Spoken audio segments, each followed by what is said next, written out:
Councillor James Husband, Chairman of the Committee, and I'm joined on my right and my left by my fellow councillors, and we will be making the decisions about the applications in front of us this evening. We're also joined further up the table and on the other side here by officers who will be presenting the cases and also offering us advice as we go along through the evening. Now, are there any apologies for absence? Councillor Benton? Yes, Councillor Benton sends apologies. So that means, in fact, there are 4 councillors present this evening rather than 5, but that's fine. The quorum of this committee is 3. Are there any declarations of interest? No. Are there any other declarations? No, there are not. Now, we have the minutes of the meeting that was held on the 10th of January. Can I sign those as a record of that meeting? Yes. Thank you.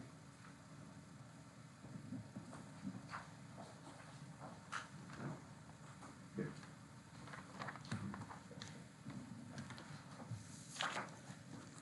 So I think it might be helpful if I indicate the order in which we're going to consider cases. First of all, I should say there was an application on some agendas, an application in Cromwell Mansions in the Cromwell Road. That's withdrawn from this agenda. It will come back to a later meeting. In a moment or two, we will start with an application Drayton Gardens, then Gordon Cottages, Dukes Lane, Moore Street, then the application Kensington Park Gardens, then moving on to Garden Mews, Bramerton Street, Ladbroke Square, and concluding with Cheney Place. So that's going to be the order in which we will consider things. So if we can start by going to the South Pack and the application at Drayton Gardens, and I think Aaron, you're going to present the subject. So please. Evening Chairman, evening members. There is an update to this particular item by way of the addendum regarding a slight amendment to one of the paragraphs in the committee reports. So this application before you is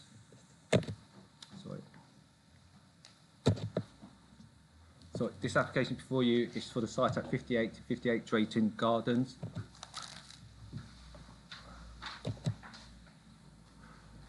Moving to the site location itself, what you can see there is the site in the red rectangle box. It's situated on the western side of Drayton Gardens. It does fall within the conservation area, and the terraces immediately adjacent as well as opposite are listed. It concerns 2 properties known as 58 and 58A. 58 is the property or the building that fronts onto Drayton Gardens, which is a 19th century building. There is a 58A later addition which was constructed as an infill, and that sits to the rear of the site, and that's a separate self-contained unit. Turning to some area views, on the left-hand image you can see, as indicated in the red, the development site. You can clearly make out that the 2 self-contained buildings are approximately 2 stories in height and sit quite significantly below the adjoining terraces that surround and abut the application site, including the terrace properties situated opposite as well. On the right-hand side, you have a front view again of the application site. Again, you can clearly make out the building that sits adjacent to the public highway with its typical roof form and flat roof rear projection.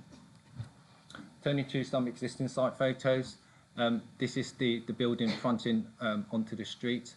It's known as 58 Drayton Gardens. It is considered as a positive contributor within the conservation area. You can make out in the top left of the additional self-contained unit which sits and recessed behind the 58 Drayton Gardens, and that's a separate property that sits in the background. Just to the bottom right, you've got the rear elevation of the existing treatment and the extension to number 58. Turning to the existing proposed ground floor plans, The existing plans are obviously to the left of that image. What's interesting to note is on the proposed plans, currently the ground floor of number 58A currently has floor space to serve the two-storey residential units. As part of this proposal, that particular ground floor space will be given to number 58, but this does not mean it's amalgamation, because the existing self-contained unit will be still consolidated on the site, albeit a smaller footprint to the front, as well as retaining the existing first floor of that particular proposal. But at the same time, you can see the extent of the extension to the rear facing the courtyard from the back wall of 58, and the slight infill extension to the side of previously 58A to increase the habitable space for the single dwelling house at 58 Drayton Gardens.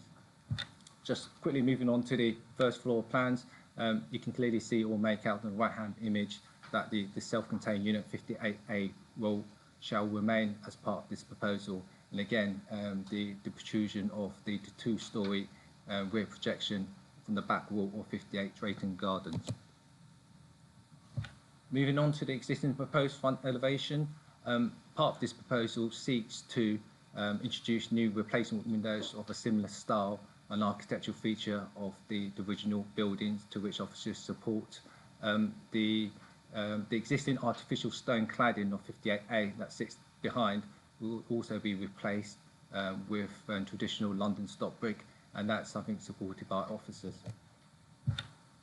Turning to the existing proposed rear elevations, again, what you can make out on the existing rear elevations of the left-hand image is the non-alignment of the windows. So this proposal, although it puts forward a two-storey rear extension, it does tidy up the back elevation in terms of architectural order and treatment of the window openings, so it relates better to the building as a whole. And finally, just turning to the existing proposed sections, again, you can appreciate the depth of the two-storey rear projection to the back wall of number 58 Drayton Gardens, as well as the flank treatment to the existing property at 58A Drayton Gardens. And that concludes the presentation. Thank you. Thank you. We've got speakers for this. First of all, I think Mr. Thompson, are you with us? Please take a seat at the table and join us.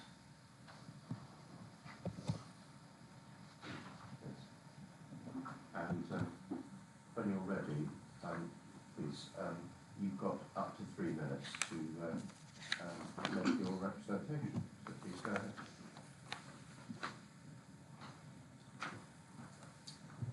Thank you, Chairman. Good evening, councillors. My name is Neil Thompson, a Chartered Town Planner from Ireland Planning. I visited the site, and on behalf of the neighbouring residents in Cresswell Place, I outlined their unequivocal objection to the proposals. The principal objection to the scheme is the significant impact that the development will have on their amenity. It is noteworthy that no photos from Cresswell Place were shown in the officer's presentation. It is accepted that there is mutual overlooking between the existing properties, as the distance between the rear elevation of the application property and the dwellings in Cresswell Place falls in favour of the 18-metre separation distance prescribed in paragraph 22.3.38 of the local plan. However, the proposed first floor extension will extend circa 3 metres closer to the first floor to the properties within Cresswell Place.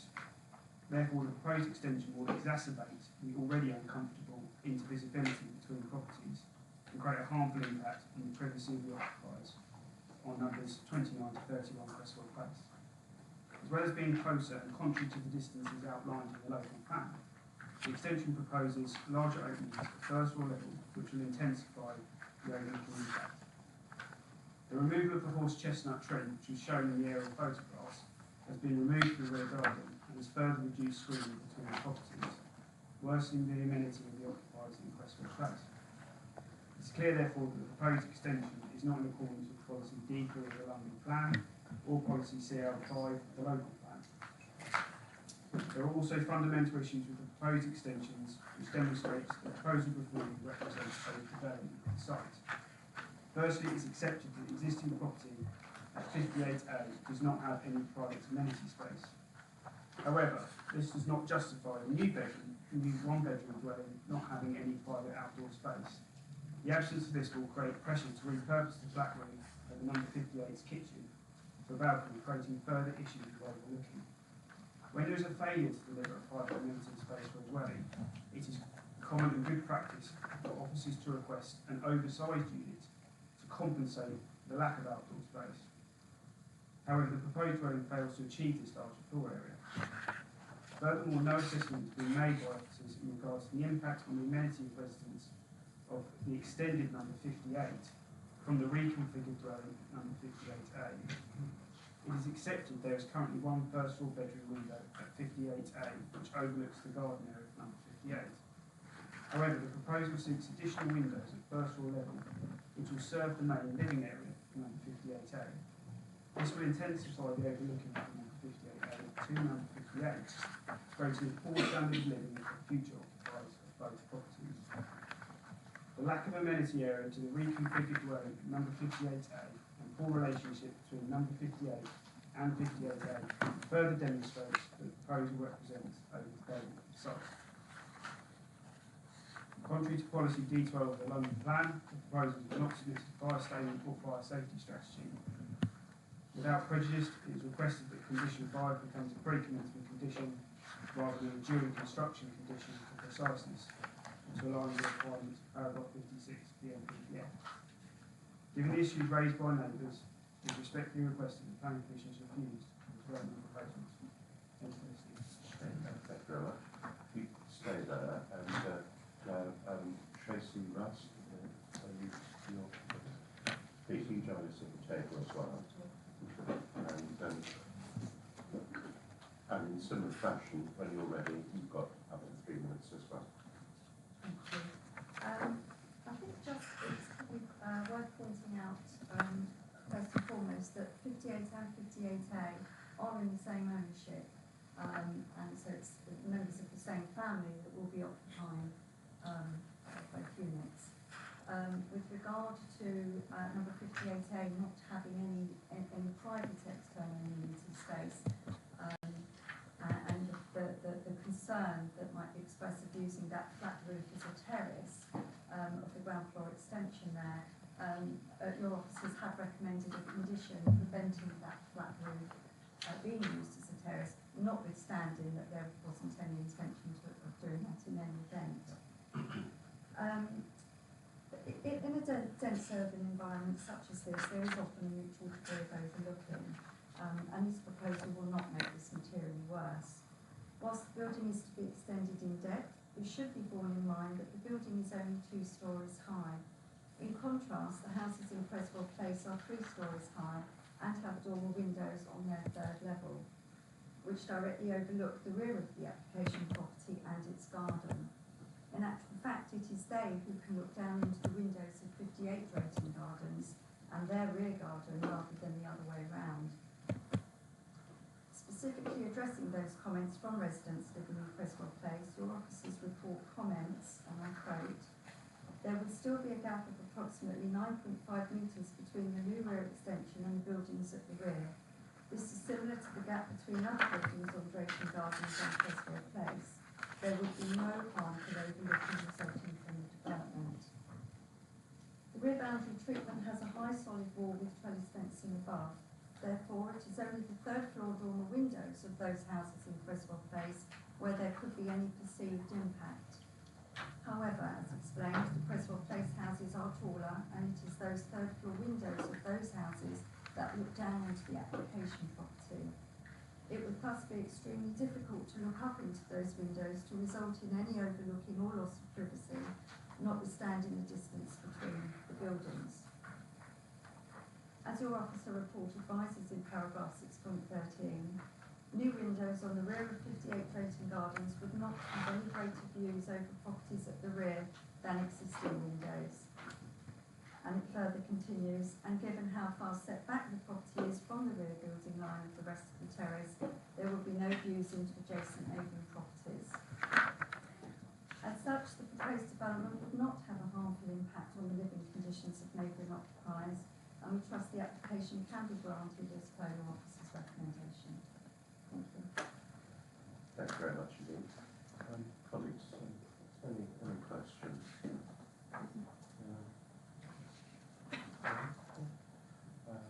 Okay. I'd like to ask the representative of the objectors. I mean, the building line of number 58 at the rear is going to be extended, rearwards. But wouldn't you feel that there's still a substantial garden area there?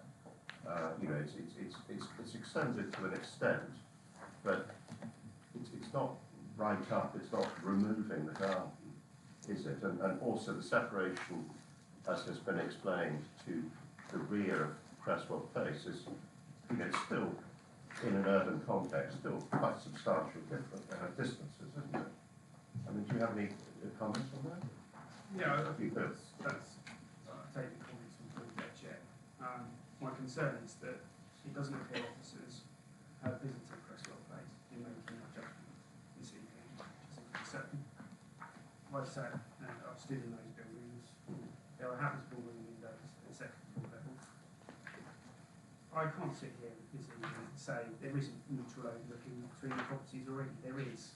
The significant point at stake here is that we are worsening that neutral overlooking between the two properties. A, by extending the first floor closer to the properties in Cresswell Place and adding windows.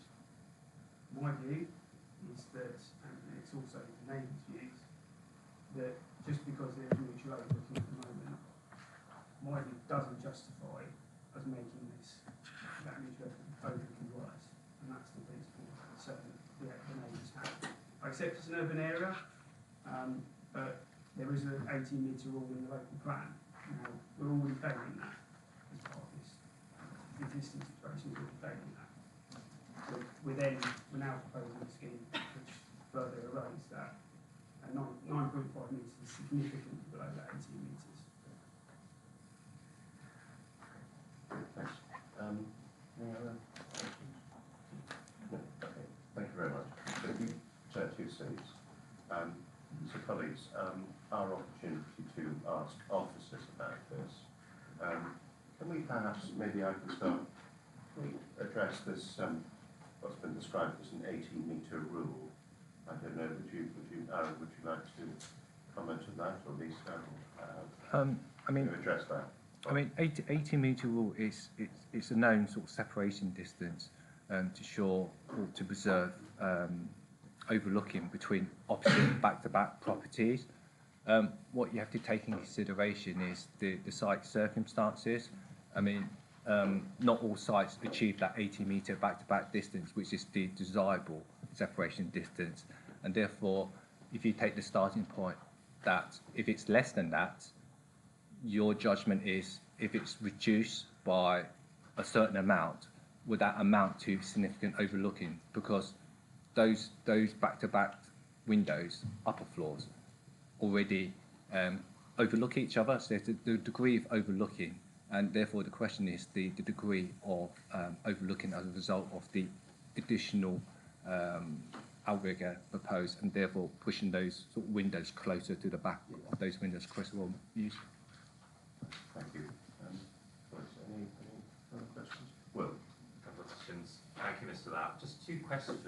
First, just in relation to the brick, I note that it's going to be a positive contribution to the conservation area, the changing of the stone to the brick. Yes. I do note condition 3 in the bundle, but could I just have it for the record that the brick to be used is going to be the exact same in appearance as the terrace to the north. So I believe that terrace on the right-hand side slide. It's just very important in my view that that brick is the same, because if not, it could look bad. So could we have that confirmed? I mean, part of this, are you referring to 58A, where they're removing the artificial stone cladding? Yes, exactly. And replacing it? My concern is just ensuring that the brick is the exact same. I know condition 3 specifies that it is essentially shall match the existing exteriors of the buildings. Mm-hmm. So to me, I would assume based on that it is going to be the same, but just wanted to check. I mean, if you read the annotation, it actually stipulates that new London stock, which is a typical London stock brick, which is universally used not just in this bath but in London, and it's a standard brick. It's actually in Paris. It states Flemish bond. I mean, that's a typical brick in terms of appearance. So my view is it will be an improvement over the existing situation, and it will be a suitable alternative brick that be complementary and sympathetic in its setting, as well as the adjoining It properties. will look very similar. So I know on the other side of the road, you obviously have the larger mansion blocks with the very red bricks. Yes. It won't look like that. It won't. It definitely won't look like that. I mean, from this image, you can clearly see the tone of brick that's proposed. Hence this coloured image. That's good. And just a second question, if I may. Just a couple of slides back on the top-down view of the proposed and existing plans. I noticed there was one slide where on the proposed plans there was sort of quite a lot of. Go back maybe one more. Ground floor. Yes, that's the one. On proposed plans, it seems to me like might be reading this wrong, but the addition of trees in the sort of top quadrant on the left, is that just because it's in colour, or is the applicant proposing to add additional greenery? Those are additional trees, and they were subject to a separate arboricultural tree application that was considered by our tree officers. But introducing trees would actually provide natural screening between the two properties. That's my view. It's a good thing if that's taking place. Thanks.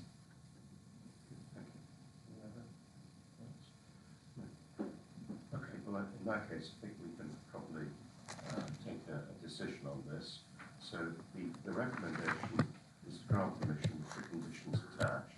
And I think we note this point about the trees. In fact, as Councillor Lane has just raised.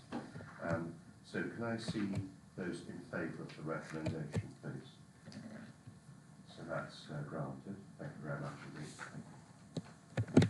Now, if we can now move to the north path and the application at Gordon Cottages, Hughes Lane, and I think Natalie Westby, I think you're going to share this, aren't you?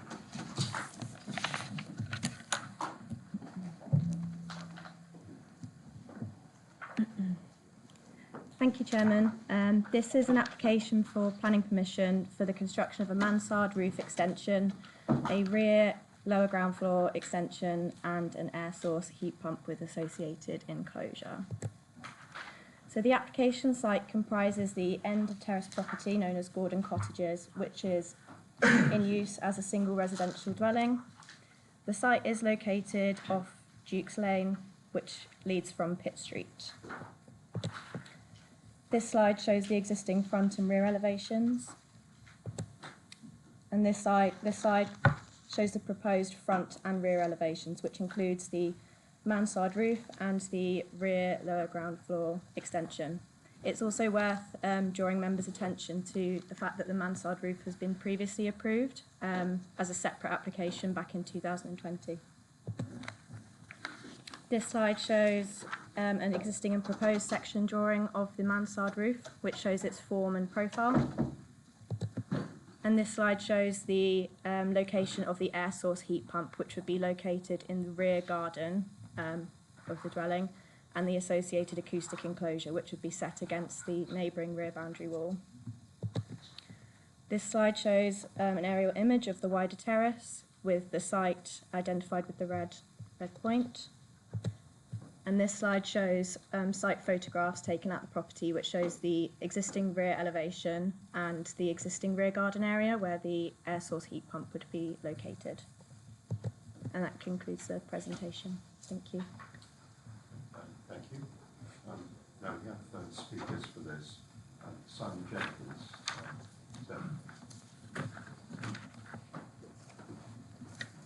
Please join us.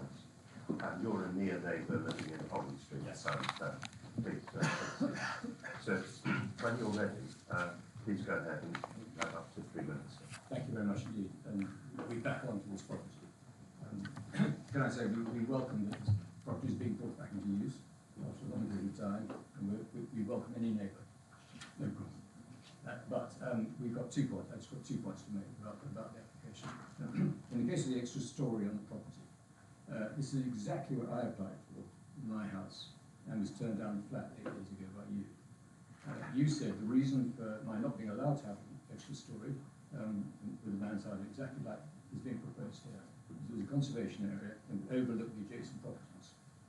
The planning officer who came to tell me this pointed at Gordon cottages and said those are the sort of people you'd be overlooking. Now they're being allowed to overlook me. I would just like to know what was the argument they used that I failed to use. The difference is material in the value of the property, and so I feel rather hard done by, and would like to know what's going on, frankly. That's as far as the story is concerned. In the matter of the machine in the garden, and it's much bigger than I realised from that photograph. The shed, it's not just a machine. I should point out this is one of 2 being proposed now. At the bottom of the gardens adjacent to our garden. One at 31 Gordon Place is coming up for approval and was turned down, I think, before. It's coming back. And the other one is this one. They could be sited as close as 6 feet from each other along my party wall. They will be little more than 6 feet from where we sit outdoors in the summer.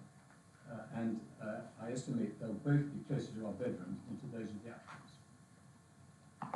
These machines could easily be indoors or against the outside wall of the applicant's house. The only reason it's sat at the bottom of the garden must be simple. It makes a noise. We cannot find out how much noise, but I've seen it estimated at 50 decibels. And I'm told the normal maximum for open-air machines of this sort is 35 decibels. I can hardly imagine having to endure this noise all summer. Playing at a level which the applicants find too close to them. This is a peaceful, unspoiled garden enclave in central Kensington, with no adjacent traffic noise. Machines like this, and sheds like this, should surely go underground, indoors, or at least next door to their intended beneficiaries. And I'm really surprised it's been recommended for permission. Thank you very much. Okay, thank you. That's helpful. You proceed there, and then Mr. Paradine, are you with us? I think you're, are you the applicant or acting for them? I'm agent. Okay, please, you take a seat. So when you're ready, please, in similar fashion. Mr. Chairman, committee members, my name is Martin Paradine. I'm a chartered member of the Royal Town Planning Institute. The applicants, Mr. and Mrs. Fishlock, wish to enhance the dwelling on the site to provide a comfortable, attractive and sustainable home for their family. The planning officer's report is comprehensive and addresses all relevant planning considerations and recommends that permission be granted. I'll just touch briefly on a few points regarding the proposals in this morning with objection to proceed. The roof extension is identical to that granted planning permission in March 2020 under the same policy framework and following formal pre-application engagement with the council. An objector has correctly identified that the proposal would be taller than the neighbouring roof ridge at number 8 Dukes Lane.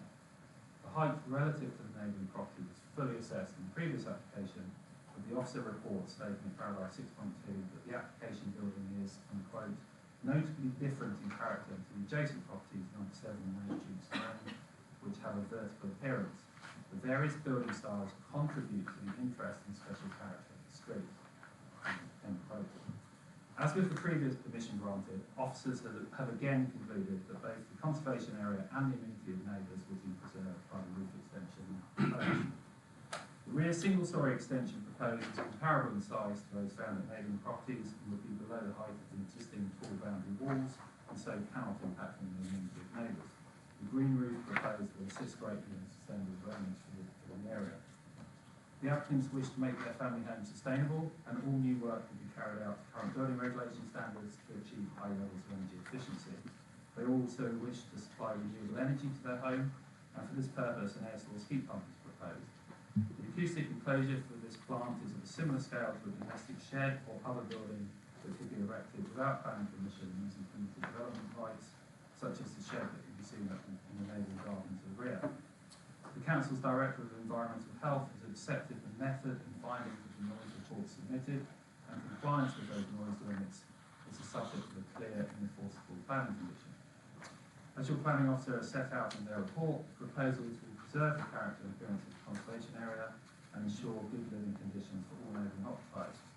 I only wish to add to that conclusion here that the proposed green roof will assist in reducing runoff in this critical drainage area and that a renewable source of energy will be secured, meeting the objectives of the local plan policy CE1 climate change. As a proposal fully complies with adopted planning policy, we believe that the planning commission can and should be granted. Thank you very much. Thank you. Colleagues, questions? Sam? Yes, one question about the air source heat pump to the agent. Is this intended to provide heating, air conditioning, and anything else? Is it so it's going to be running the entire time? It won't be running the entire time because it will run when it needs to run to produce the energy demanded of it. So will the house be fitted with air conditioning as well as heating? So the air source heat pump that these can operate in reverse as well, so that they provide heating and cooling. So it's likely to be active all the time? So in summer it may be producing cooling and heating, and in winter it will be producing. And one question. I hear what you say about permitted development. Is it the applicant's choice in particular style of grade and shed, or are they thinking of disguising it in some way to make it look less alien to the garden setting? I mean, there will obviously be garden proposals formulated at a later stage of planting proposals for the garden, and this will be screened within those. Actually, the screening, I don't know which condition, but the screening is proposed for it. Yeah, They so- said obviously you can't completely cover up all the holes that the air gets sucked to, but Well, they're that's the top. obviously, yeah. So the sides, which are grey metal in the Yeah. pictures. So similar to the photo, I mean, it's quite frankly it's just a mess at the moment. But the garden, as you can see there, the garden will be obviously tidied up and appropriate planting, and it's the intention that this will be sort of lost at the end of the garden, much the same as that current pile of bricks is lost in the garden in the back. Well, A question from the applicant agent. Why did you decide to site pump outside? Was it possible to site it inside the dwelling? No, it's not possible for the airflow to come. You can't locate that inside inside the property. I mean, the air source heat pump needs to be located outside, and sometimes within the acoustic enclosure, depending on the site. I just have one. oh, yes, as sorry, well. please. Just on the noise that would be caused from the air source heat pump. So there doesn't seem to be that much information about noise levels apart from the report that was submitted and the Environment Health Officer has reviewed it and raised an objection. But presumably there will be an increase in noise just by the existence of the pump. I can ask officers if it's not something that. It's not something I'm immediately familiar with about digging into the details of the exact numbers. But as you probably know, that there's a background noise measure taken, and the council have a policy regarding certain performance criteria against that background noise criteria. With the acoustic enclosure, the assessment confirms that there will be no unacceptable increase and it will meet policy requirements, and that's been confirmed in terms of the method and the findings by your environmental health team. Just last question from me, and again, actually to the agent. We'll have to discuss this with officers, but do you think your client would be likely to accept some kind of condition about planting in relation to trying to mitigate the sort of heat pump enclosure? I mean, admittedly, I think the photographs and images perhaps don't do it a a great deal, you know, they do look rather stark and utilitarian, don't they? But do you think, is that something that your client would be likely to accept if we were to Yes, I'm sure do something like that? a condition requiring details of planting to effectively screen the To enclosure mitigate the, prior to the use of prior to first use or effectively prior to switching, with those details to be submitted and approved and installed prior to switching on the or installing the kit. Yes, I'm sure that would be fine. Any other questions? Could I ask a question, or is it not you? No, I'm sorry, you can't ask us. I'm sorry, I apologise, but we obviously have our measures. Will, do you want to? Can I just ask the objector to perhaps respond to some of the points that have just been put? Very clever, Thank you very much. Please, Appreciate that. go I'm ahead. just, I just want to ask, why can't you couple it next to the house? I mean, they're building up the basement, the building work going to go on there. There's no reason why it shouldn't be next to the house. It's going to the bottom of the garden because it makes noise, and that's mind-boggling. Well, I think, yeah, we'll address, I will put that point to officers, but I accept what you said. Good, thank you very much indeed. So perhaps if you return to your seat, please. And now it's our opportunity to ask officers about this. Actually, I'd like to go first. And actually, first of all, I just want to clarify the point that's just been made, which is that the applicant can put forward what they wish. Now, it might be that we think that there would be something better, but that's not quite the point. They're entitled to put forward what they have, and that's what is in front of us. Yes, Just yes, want to that's make clear yes, that that's the way. correct. Yes, so the applicant could submit wherever location they wanted for the air source heat pump, and we have to determine it as it is submitted. Now, the point I raised earlier about adding a condition, which is in effect it's a landscaping condition for the garden, with the motivation is to try and lessen the visual impact of this rather heavy enclosure, frankly. Is that something that we would be able to do?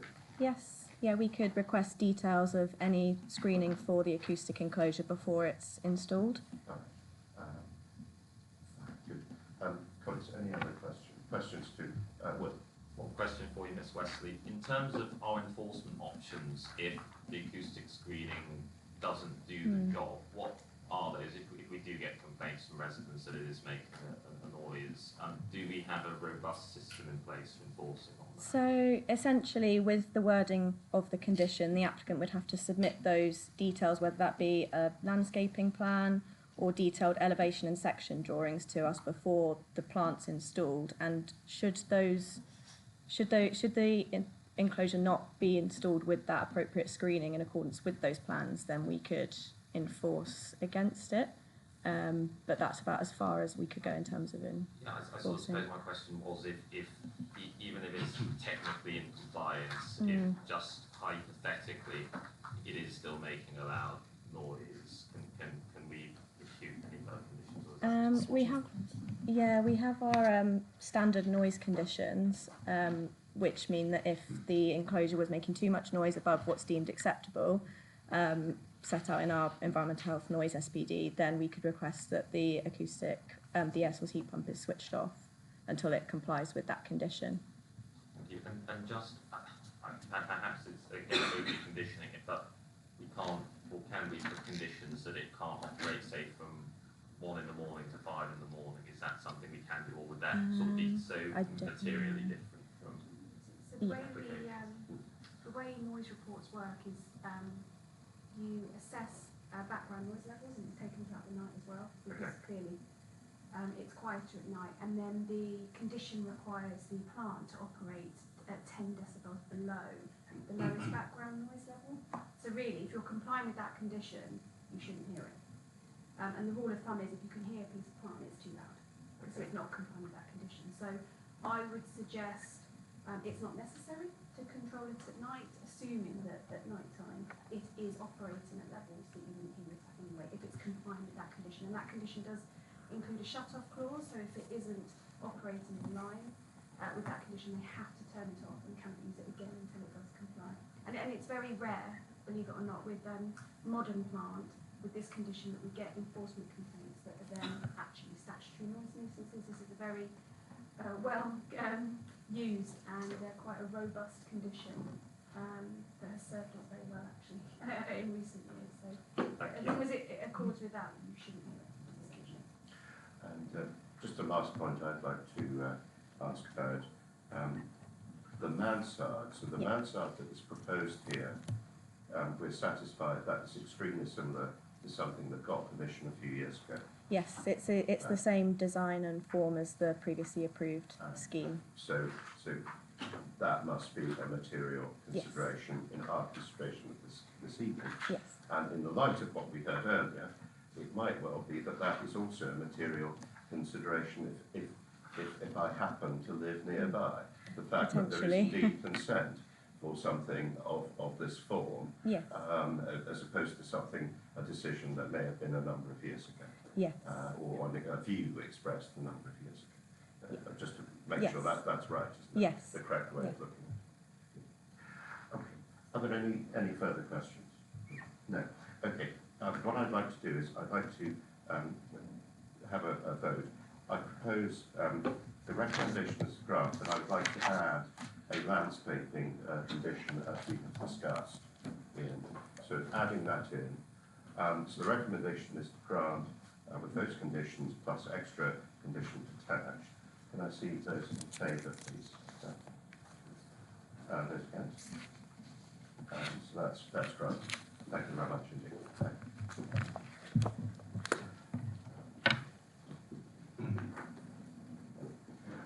We now move back to the south bank to 6 Broad Street, and Aaron, we're back with you, I think. Yes. So this is 6 Moore Street. Move to site location. It is a 4-storey terrace property situated on the western side of Moore Street. To the rear, you have listed terraces situated along Halsey Street, and it does fall within the conservation area. An area view of the site towards the rear, as outlined in the dotted red. What you can clearly see is the extent of the terrace property. It has been extended in the past. Its closet wing has been extended to the rear, to which you appreciate from that view. Just a street view of the property from the front. Again, it's a 4-storey typical terrace block with a lower ground floor. These photos were taken by the case officer following a visit to one of the neighbouring properties at 8 Halsey Street. The image on the rear, the image on the left is a photo of the existing rear of the subject site. The one on the right is actually taken looking towards the right of the site, and to provide a bit more context in terms of the actual development that currently exists in the vicinity. Moving on to a couple more photos taken from the neighbouring property to the rear. The one on the left, that's an image taken slightly to the left of the application site. What's worth noting there is you can clearly see the alterations that have occurred to the neighbouring sites, especially the large glazed sliding doors that currently exist at the lower ground floor level. On the right-hand image, that's obviously a view taken from one of the windows of the opposite property, looking back to the rear of the application site. Just moving on to the existing proposed floor plans. In terms of the changes proposed to the lower ground floor plans, it's very minimal in terms of those physical changes. There are works to the front light well. In addition to that, they are proposing to take out the existing double doors to the rear and replace it with large sliding doors. On the existing ground floor, again, minimal changes mostly relate to the internal configuration of the existing property. Moving on to the upper floors now. You can clearly see the extent of the proposed second floor rear extension. It juts out approximately just over a metre from the existing back wall. It's also worth noting that this application is a resubmission of a previous application to where a second floor terrace was proposed on that flat roof section of the proposed second floor. Officers raised significant concerns regarding overlooking. As a consequence of that, the application was refused, and this current proposal seeks to omit that second floor rear terrace and therefore seeks the second floor rear minor extension. What you have just above that on the flat roof section is a small terrace to which officers consider it's not going to amount to any significant overlooking to the surrounding properties. Usability, in terms of usability, it's approximately about 1 metre in depth, so barely enough to allow several adults or children at that floor. Just moving on to the existing proposed roof plans, there are slight alterations to the existing mansard, and there is a new dormer to match as proposed and a new flat conservation style roof light over the stairs. And finally, you've got the existing proposed rear elevations, which shows you the new sliding doors on the lower ground floor with the second floor rear projection, and above that sits the small terrace, and directly above that you've got the new dormer with the double doors that open out onto that new small terrace area. And that concludes the presentation. Thank you. Thank you. Now we have speakers for this case.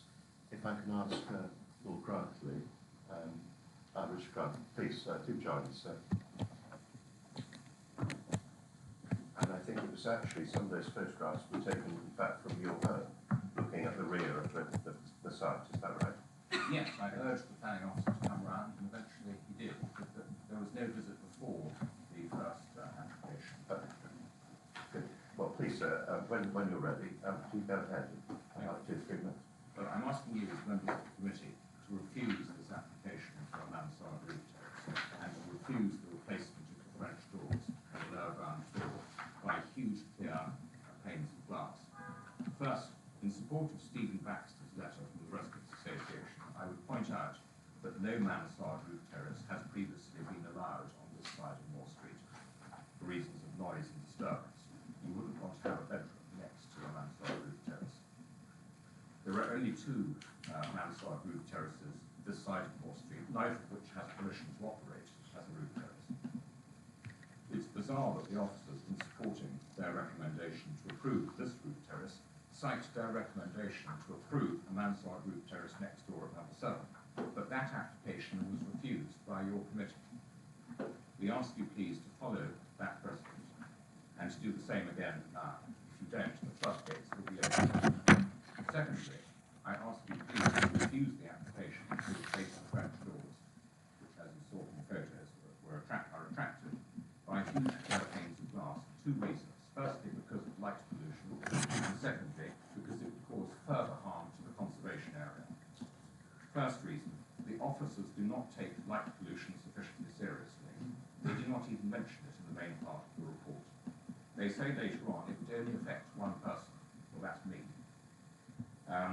But 1 is enough, and I'm entitled to ask you, members of the committee, to protect my living conditions in accordance with Plan Policy CL5. Please don't allow what would be, for me, a fundamental change to my living conditions when I look out at the back of my house at night. Please don't do this to me. Second reason, Moore Street is located in the Chelsea Conservation Area. It cannot be maintained that replacing the French doors with large clear panes of glass would preserve or enhance the conservation. It would impair it. The officers say that not many people would see it, but that is irrelevant, and the Chelsea Conservation Area appraisal makes that very point. Replacing something attractive with something unattractive in the conservation area does not become justified simply because not many people would see it. The officers go on to say that the backs of houses in Moore Street have already been damaged by unattractive development, and that is correct. The council has in the past made some poor decisions which have caused harm to the conservation area. The officers' approach is to say that the conservation area has already been harmed, so causing a bit more harm doesn't really matter. This approach is wrong. The council must take seriously its obligations to preserve and enhance the conservation area and not allow further harm to be caused, so councillors please refuse this application on all the grounds stated. Thank you. I think Ms. Young and Mr. Trumbull, would you like to come up and join us at the table? And please go ahead. And you're the applicant and your agent, yes? That's right. Please go ahead.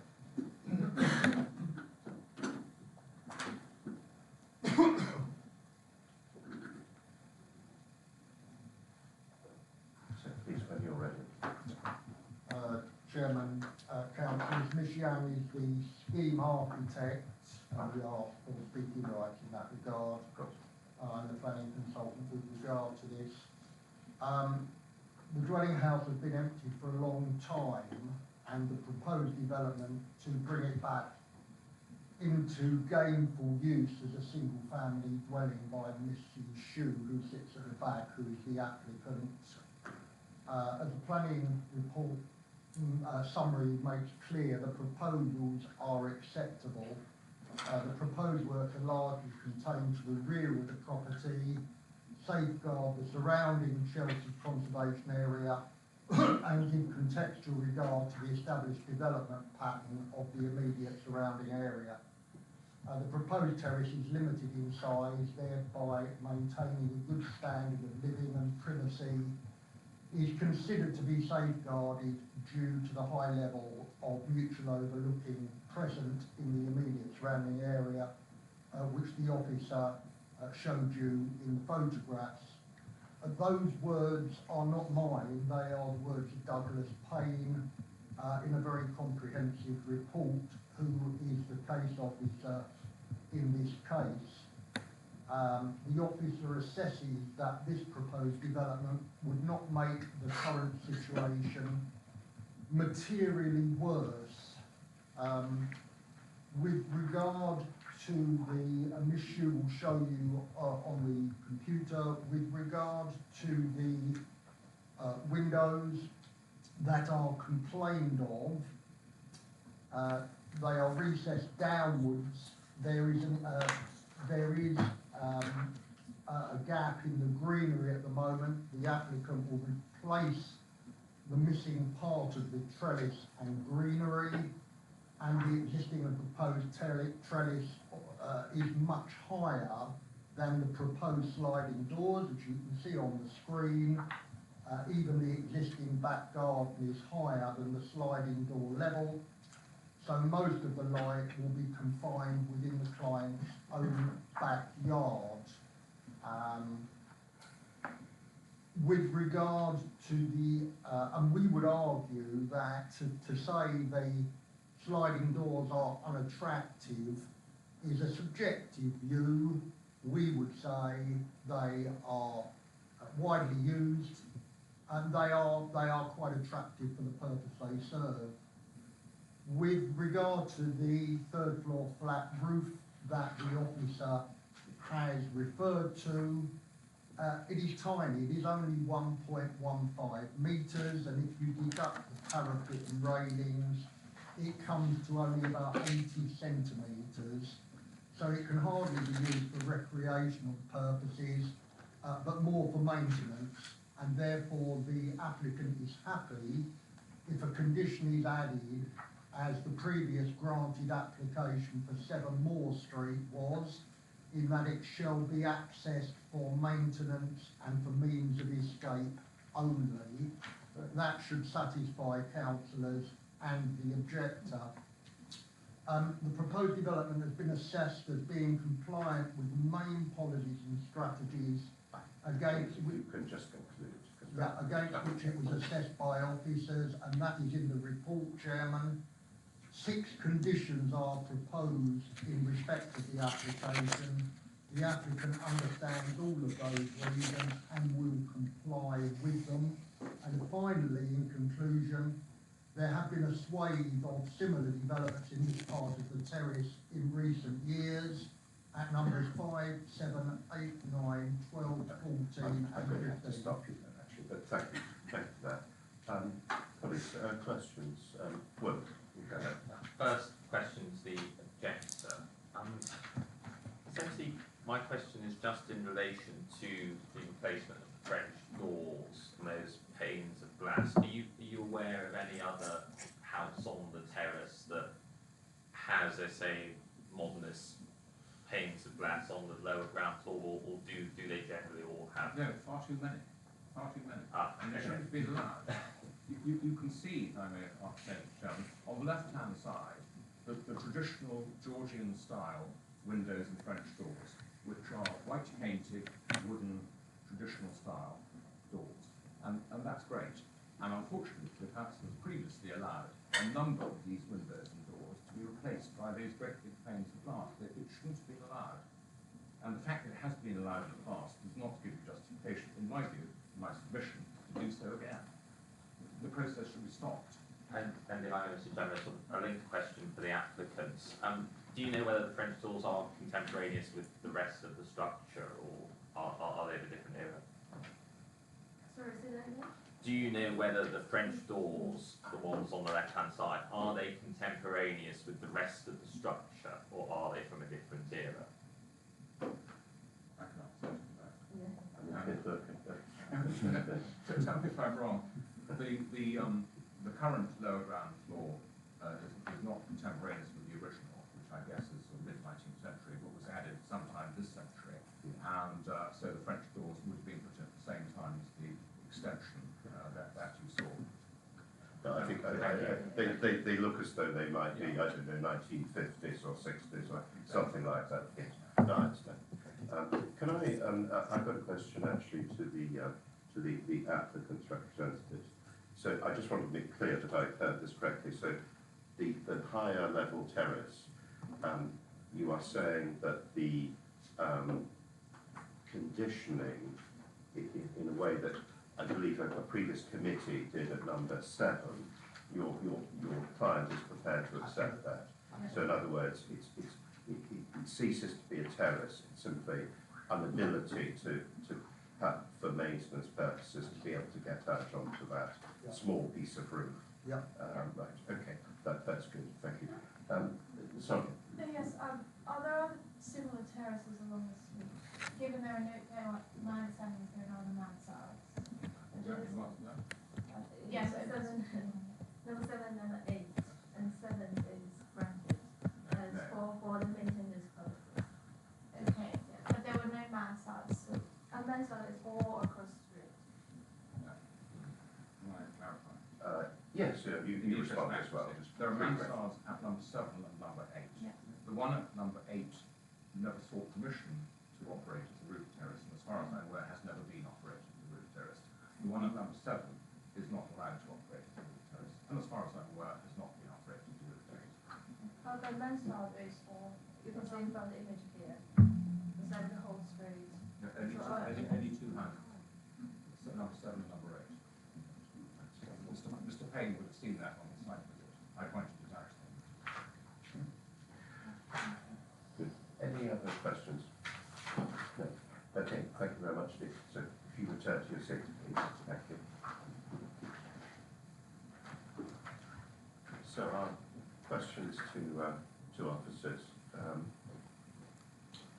Well, you go first. Just again in relation to the French doors, we've heard quite strongly from the objector that they are sort of a modernist design incongruous with what is a very traditional Georgian conservation area.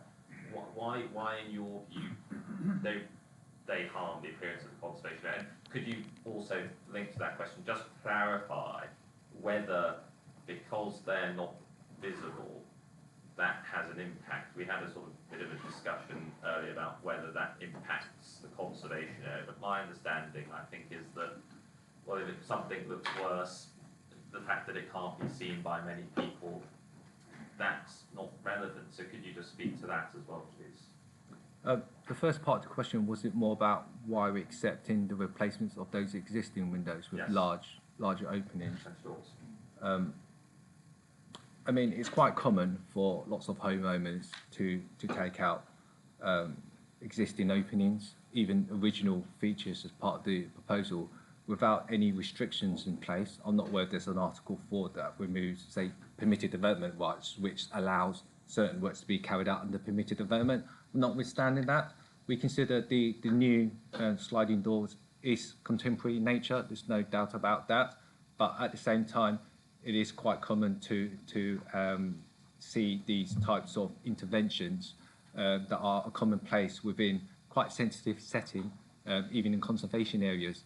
And it's to basically maximise the amount of daylight, general daylight and outlook for the internal rooms, because obviously what you tend to find at that level, it is quite dark and gloomy at the back of those properties. So there are genuine reasons, as well as aesthetics and general taste from the homeowners that they wish to choose, rather than going down more the traditional pastiche route. So the second part of your question is, obviously, it is in a conservation area, and therefore officers have to consider how these physical works will at least preserve, which is to test the conservation area. The reason behind the intervention and acceptability is it is to the rear of the property. It has no public vantage points. It doesn't mean that it's totally acceptable. We still need to consider the overall design appearance on its merits. But the fact that it's limited to the rear, it's got limited visibility, it's confined to the lower ground floor. You can clearly see from that left image that you've got these tall boundary walls that surround it. And really, you only will be able to see those lower ground floors for the upper floor windows of the opposite properties at Halsey Street. So therefore, it's for those reasons why officers accepted this particular intervention on this site, with respect to, obviously, preserving the significance of the conservation area. Thank you. Well, we need to make a decision about this.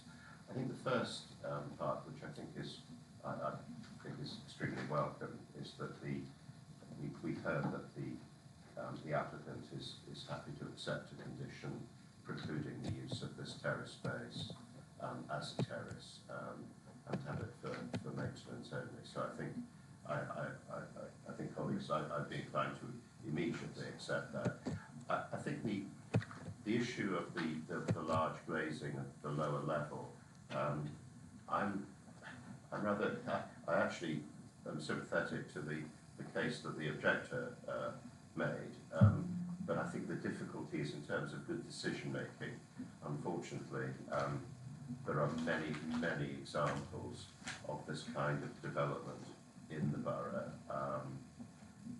The applicants and their architects like these enormous sliding doors, and there are enormous numbers of them in the borough. So I think we'd be rather, unfortunately, rather pushing it to say that we could sort of suddenly say that was a ground for refusal. I fear that we wouldn't get anywhere at all on that. I think it would be viewed, frankly, as a mistake on our part, which is a pity in a way, but there we go. Any other points about this before we take a vote? I'm also sympathetic to the objector's concerns around the glass windows. I just don't understand how it could possibly be argued that they're in keeping with the conservation area. So it's difficult because obviously you have to take the application as a whole. Yes, I think that's right. No, this is an example of a form of development which a lot of people do come forward with, and which has been granted many times. I rather agree with you. I made it quite clear. I thought actually the photograph of the showing it would have been probably 50s or 60s doors and windows and things I thought were quite attractive. But the fact is, the application proposes this large sliding doors. So there we go. So I'm going to call the vote. So the recommendation is grant, and we add the condition about the terrace that we've discussed. So can I see those in favour of granting on that basis? Okay, so that is granted.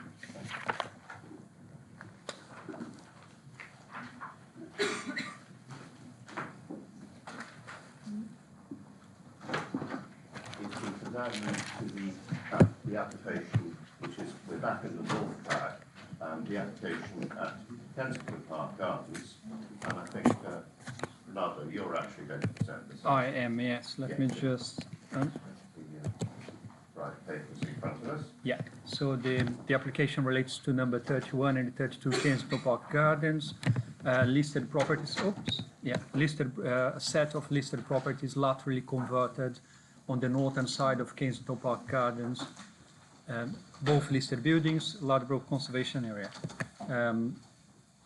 Sorry, let me just...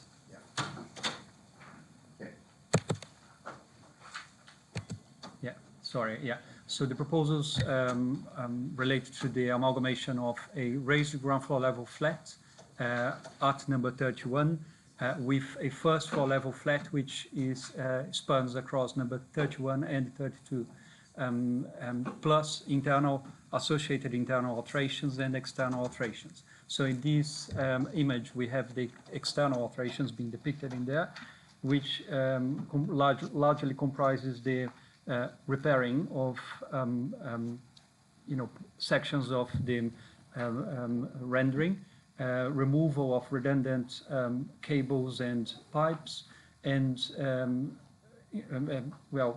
cladding of the front steps to both properties 30 and 31 with natural stone, York stone.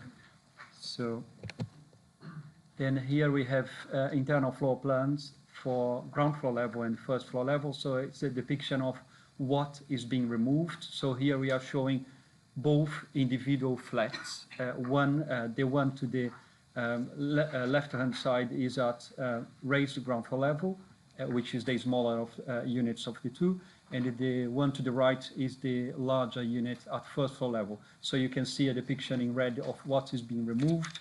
And to the left-hand side, you can see in that kitchen location, which is being taken out, there would be a reinstatement of internal stairs in there, which will lead to the amalgamation of both properties. This is the drawing depicting the reinstated stairs. And here is the proposed enlarged unit and associated internal alterations, i.e. the new stairs inserted, some alterations to the internal layout, and the resulting enlarged dwelling, which is being considered as part of the planning application.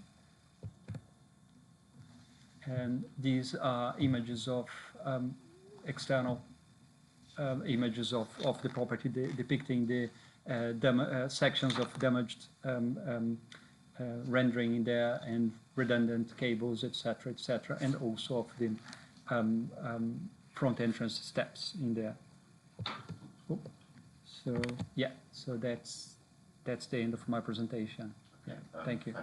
Thank you very much indeed.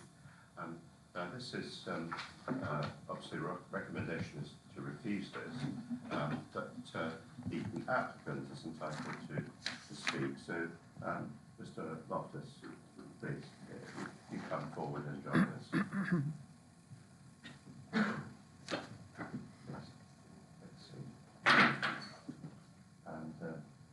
When you're ready, you've got up to 3 minutes, so please go ahead, sir. Thank you very much. Good evening, councillors. My name is Jacob. My wife and I have lived in the borough for 9 years and in this existing home for the past 6 years.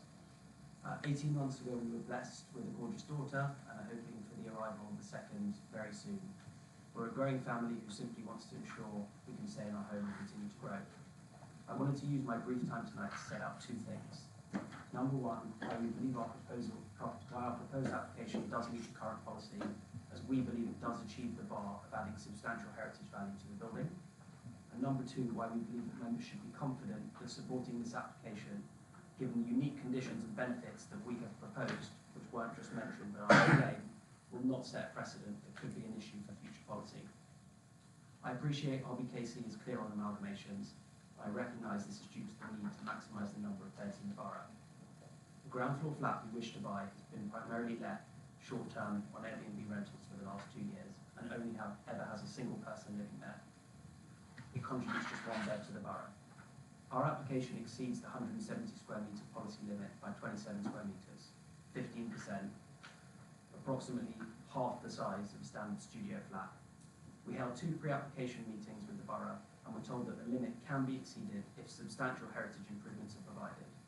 We've been working with Turley, the leading UK's heritage consultant, and have extensively changed the proposed layouts given the conservation advice we've given to ensure that our proposals would add substantial heritage benefit. We've had numerous letters of support from neighbours, and whilst the committee report says there's one objection, if you click to the page, you'll see it's not an objection, it's clarification. We've had support from our neighbours and support from the ward councillor.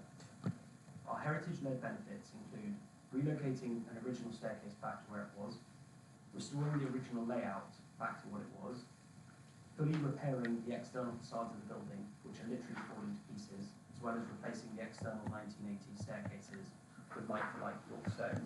Whilst the pictures on the screen were very small, I've just printed a few images so you can actually see the current state of what the outside of this building looks like.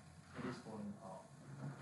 Turley have said to us unequivocally that a building in this condition with the proposals that we are suggesting in terms of improvement is unequivocally a substantial heritage benefit. Beyond heritage, we have also offered a £35,000 affordable housing contribution as a voluntary offset against the additional 27 square metres. I believe we are the first people ever to offer such a thing in this type of application. On top of this, we also offered a legal agreement whereby should we sell the home any time within 5 years of amalgamating it, we need to separate the 2 flats. This guarantees that the application is only being granted to support a local family who live in their home and continue to grow. We're not a developer, we're a family who have owned this home for 5 years and are keen to stay for the long term to put down proper roots there and grow a family. For the size of this proposal, the benefits to the council are significant. We're improving a heritage building, we're contributing to affordable housing, we're providing a legal commitment to ensure that this only stays amalgamated if the family live in it for 5 years. And ironically, we're actually increasing the number of bedrooms in the borough. At the moment, the ground floor flat is 1 bedroom for 1 person. We're going to put 2 bedrooms down there. To begin with 2 kids, hopefully 3. So actually the number of people living in these amalgamated flats is going to increase, not decrease. Time's more or less up, so Thank you.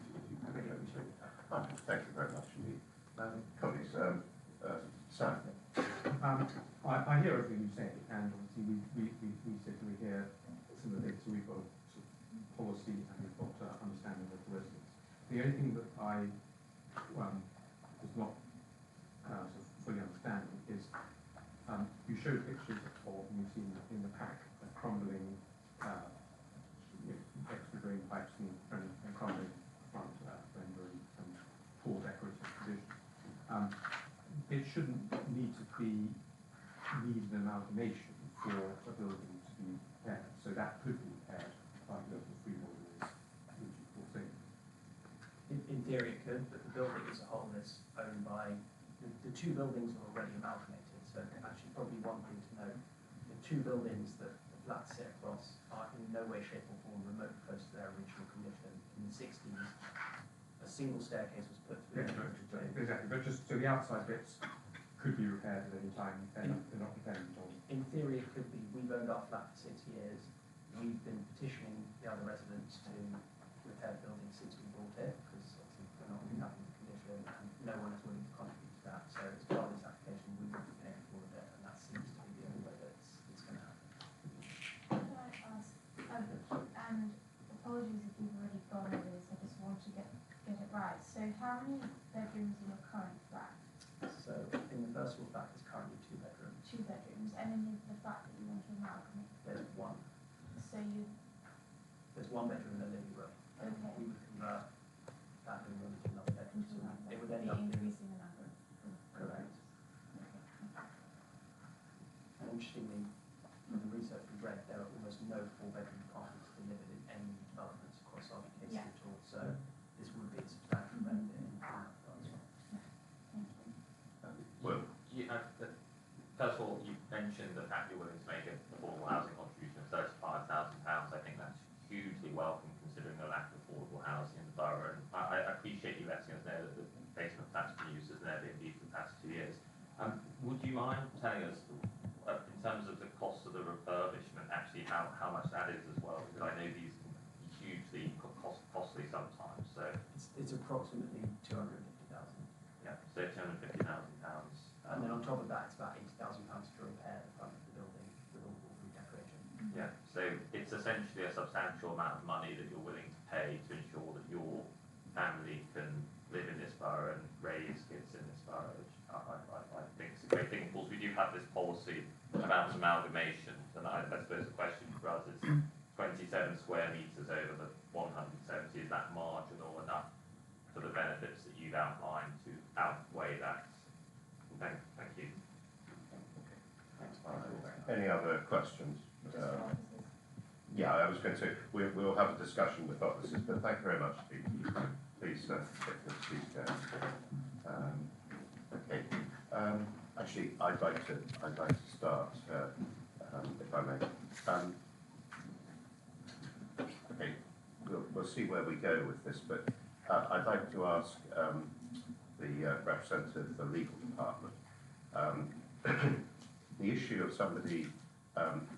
someone making an affordable housing contribution a payment.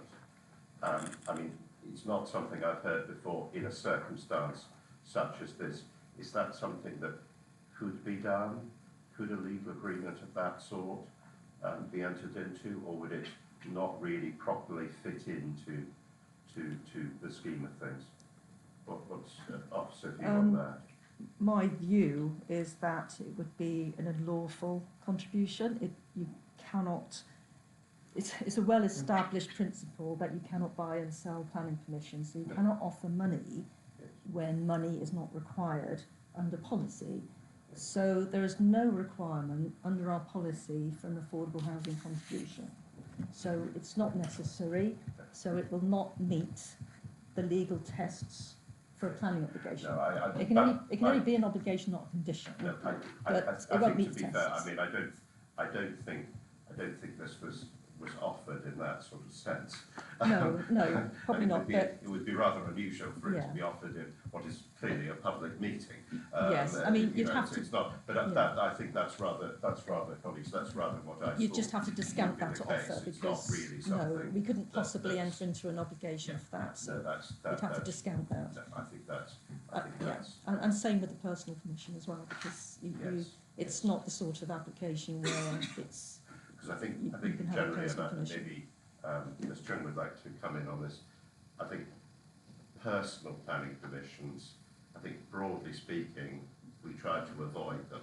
I mean, they happen occasionally, don't they? But it's not really a route that we should go down. Is that they're fair? usually reserved for very unique circumstances, so they're very specific to a particular individual.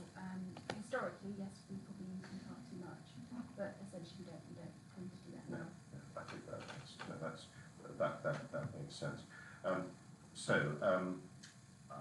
I think colleagues, before you have the chance to ask officers questions, I think to my mind, where we sit here really is that there is the amalgamations policy is the basis of the recommendation to refuse. Our decision in front of us is whether we feel that the benefits in terms of the building, smartening up the building in a conservation area, is that something that on balance we feel it outweighs the policy non-compliant aspect of it. And I think that, to my mind, that's the decision that we have to make. Because what would your chance to ask officers, please go ahead. So I understand you have this policy designed to boost the supply of homes. Do you not think that should be balanced with being a borough that's friendly towards families and larger families? So, that I don't think it's very common to have that many flats that can support larger families, and I think we should be inclusive of people who want to have a family and not have to move out of the borough. And I think we have a situation here where we have a family that has the capacity to create a larger home and it brings substantial heritage benefits, I think. So is that something that we take into account with our sort of supply of homes policy? We definitely take into account, so much so that we have a policy in place which enables amalgamations. However, the enabling policy has a threshold which is 170 square meters. So as you can see here, the applicant already benefits from a fairly generous double fronted first floor level flat, which is, so as you can see here, this is the footprint of one of the properties only. And in there you have the footprint of both former dwellings at 31 and 32. So it's already a fairly generous floor space, I would say, for a flat in this part of the borough. So what you would be, so basically our policy would enable the amalgamation when they are, would result in the loss of one unit, but no greater than 170. In this case, we have a resulting unit which would be just short of 200 square meters, which is fairly generous. Because the bedrooms, number of bedrooms would increase, would technically increase the number of people. On that point, what I heard what the applicant said, but on that point I just would like to mention one thing. So this is the existing arrangement. We have a living area at the front of the raised ground floor level flat and a bedroom behind. And in there we have that arrangement, which is largely more or less similar to the existing. Now you have the proposed. So what I can see, with all due respect to the applicant, is a generous living accommodation retained at first floor level. Then you have an office, a bedroom at the back, and here you have a bedroom at the back, which is what you have in there, plus additional living space, but no additional bedrooms in there per se. I can see additional living space, but not necessarily. I appreciate you may be able to convert that in the future, but what I can see before us here is additional living accommodation. Yeah. Two things just about, I think the policy is not actually on number of bedrooms, it's number of units. That's right, yes, that's right. The second thing, I was just looking up the sizes to Sonia's point and just trying to rationalise it myself, because I am obviously naturally sympathetic to our residents finding a way that they can continue to accommodate their families. But I think the reason, if I remember, that 170 was set as a limit is that should provide a sort of a decent sized family house. So I was just looking at the sort of the London design guidelines for a duplex of two stories, 4 bedrooms, 6 person, it says 106 square meters, or 4 bedroom, 8 person is 124. So the 170 in my mind is set in a way that it wouldn't discourage families from having a number of bedrooms. Not all properties can be converted in particular ways. But the other one I just want to check on in policy terms is that where we have seen exceptions to the policy, and they are quite rare, it's when there's been a severely compromised unit that's being merged in and making it proper living accommodation. And just from what I can see, and I just want to check the officer's view, is that the 70 square metre ground floor apartment doesn't have significant problems with it. It's considered. It's an adequate. Yeah, okay. It's a up to standard adequate accommodation. Yeah. No, I think that's right. Sorry. Thank you very much. Yeah. Just in relation to the balance we have to strike here between the fact that this amalgamation is sadly over the 170 square metres, yet there is this very significant financial contribution to the heritage of the property. In weighing up that balance, is the extent to which the square meterage is over 170 in material consideration? So, for instance, if it were 171 square meters, could we then say, well, the heritage impact is so much greater here, we can grant this, or vice versa, if we say 500 square meters? Definitely, we would have to balance everything and take a view, so it would be a material planning consideration. However, the point is, as it stands, we have a great need for additional housing. So the retention of existing housing stock is equally quite important at the moment. The alterations to the listed property, they are welcome. Nevertheless, in officers' views, they are not to a sufficiently weight to outweigh the loss of that residential unit, which provides a home to existing and future occupiers.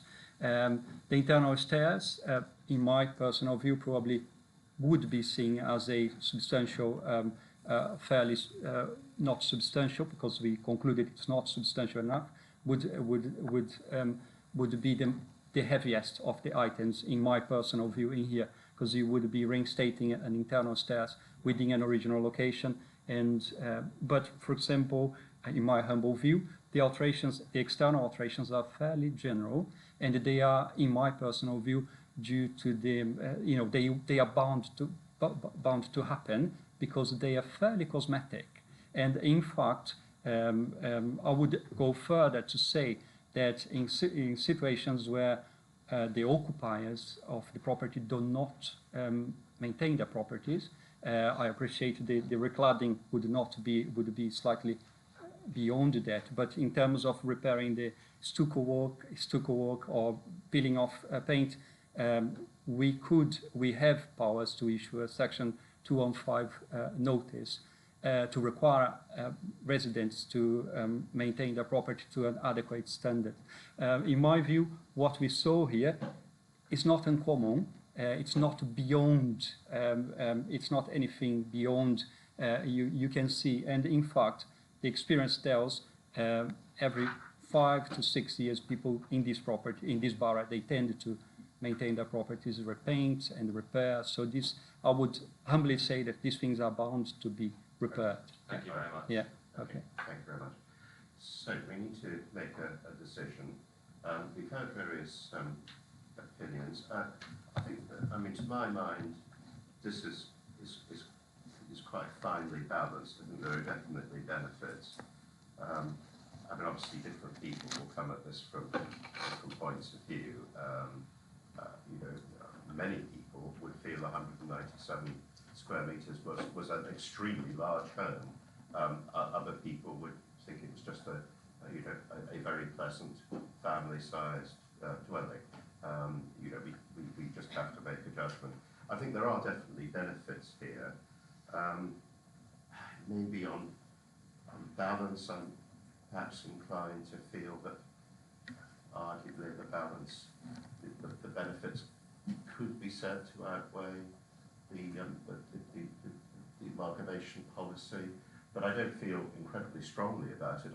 I'd be interested to know what other people feel. I think, Will, do you want to go first? My view, Mr. Chairman, is the same, that it is a very finely balanced case. I think, I hear what people say about 170 square metres being enough for a family home, but in practice, we don't have that adjacent property that brings it up to exactly 170. Every property is a different shape and size. It just so happens that the total in this case has been 197. Now, I think one has to balance that against the fact this is a conservation area. The exterior of the building, which I think was on another slide, it is a very beautiful example of neoclassical design.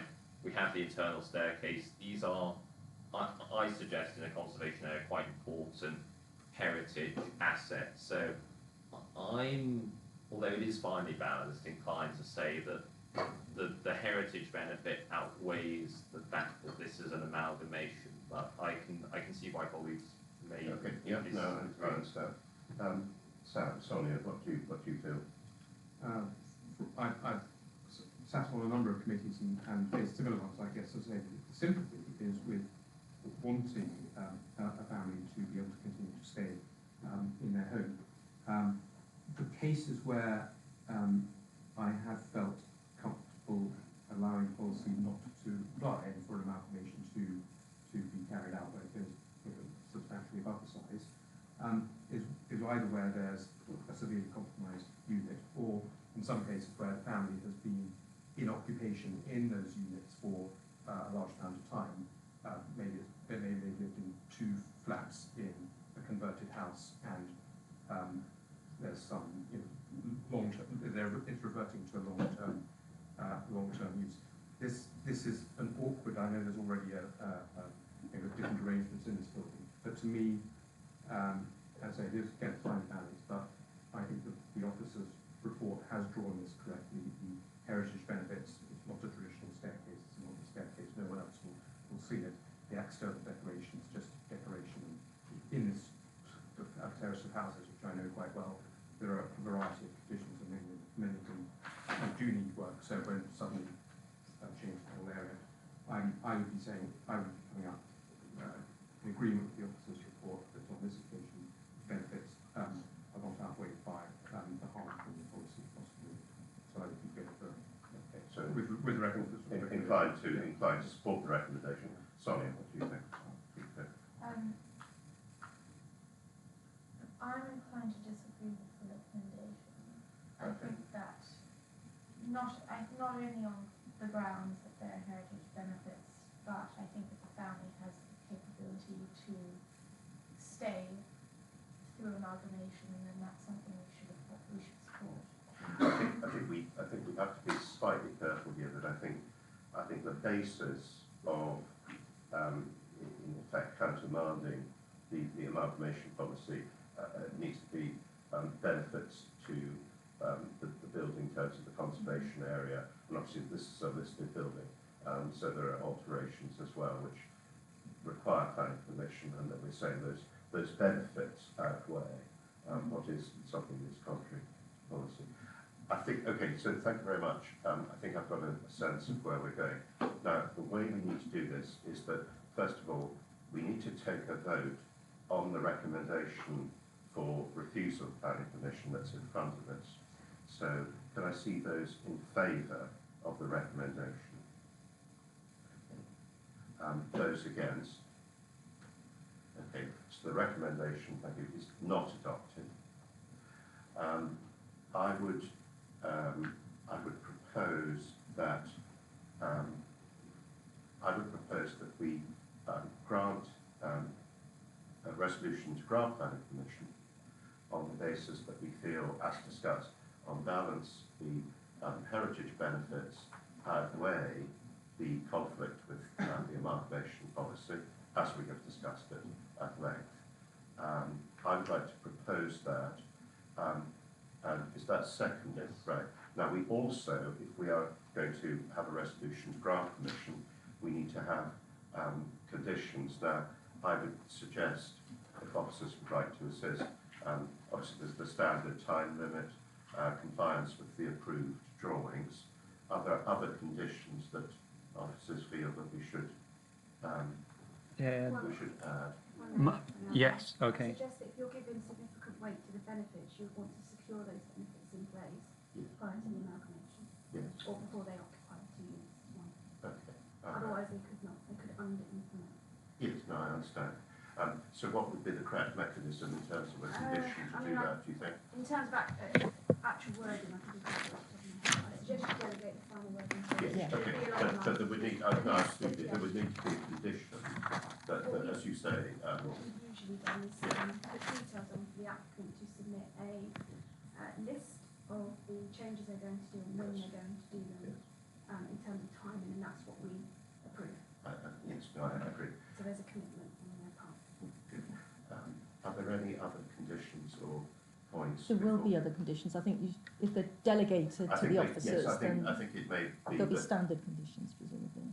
Yes. It's usually time limit, compliance with drawings. Yeah, those sort of, yeah. I think we are asking details as well under the listed building application, so that should be replicated, although only the external alterations in there, to be brought to the... Details of the cosmetic changes to anything external usually apply to the planning commission. So basically the listed building says cladding to the main front steps and schedule of repairs to the main front facade. Well, all of the things that in the drawings. Okay. Yeah, and just to be clear, there will be no affordable housing contribution, and it's not a personal that's right, because commission. That's not something that we can't do that. Okay, so that's the resolution. I'm proposing it. Councillor Lane is seconding. Can I see those in favour of that resolution to grant permission? Those against? Okay, so that's granted by 3 votes to 1. Thank you. Now, of course, this is a listed building, so there's also listed building consent. Now, in fact, the listed building consent recommendation is to grant.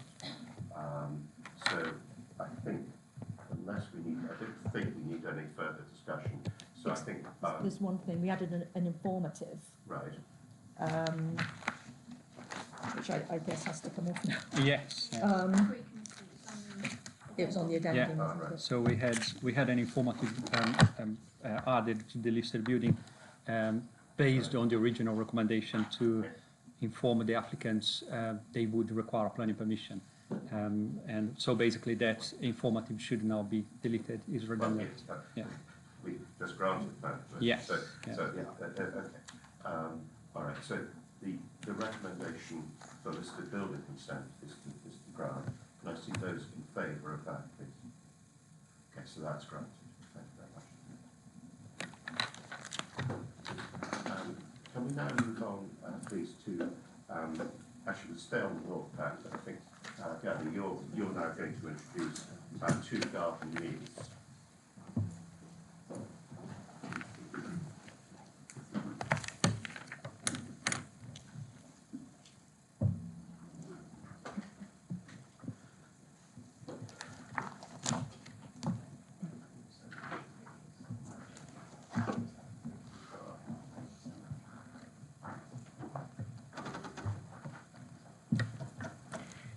Thank you, Chairman.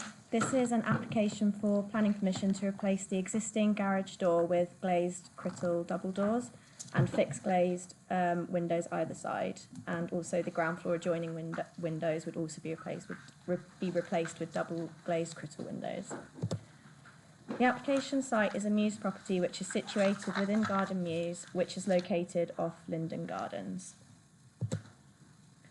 This slide shows the existing front and side elevations with the existing windows comprising of UPVC windows and garage doors. This slide shows the proposed replacement doors, which would open inwards and be Crittall framed and double glazed with a timber boarded fascia along the bottom. And then just to the right of the doors, there would be double glazed replacement Crittall windows. This slide shows the proposed sections of the replacement doors and the replacement windows. And I'd also like to draw members' attention to condition 3, which recommends that, notwithstanding the drawings, the framing of the Crittall would be in white rather than black. This slide shows photographs taken by the case officer at the site, taken from the inside of the property, showing the UPVC windows, and from the outside of the property, showing the existing windows and doors. And here are some other additional photographs taken by the case officer, showing the existing garage doors and the front of the Mews. And that concludes the presentation. Thank you. Thank you very much. Now we have speakers for this case, so if I could ask Mr. Bernard, please do join us at the table.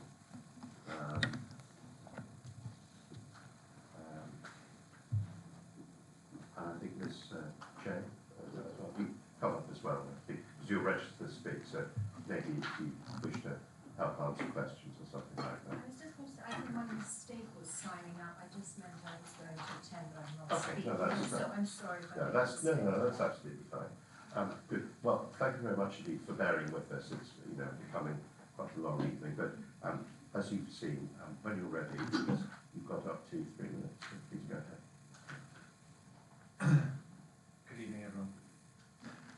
Privacy in all Mews is a very delicate matter, but arguably more so in Garden Mews. As the planning officer would have noticed during their site visit, the triangular shape of the courtyard significantly magnifies all noise. The site visit would also have made clear how the irregular shape of the courtyard makes us live in unusually close proximity to each other. Over the last 30 years of living in Garden Mews, which I have, all the residents have shared a mutual respect and consciousness for this unique privacy issue between each other's properties. Today, all Garden Mews residents would welcome a modernisation of the garage doors in question, but with minimal impact upon the significant privacy issues of the other homes.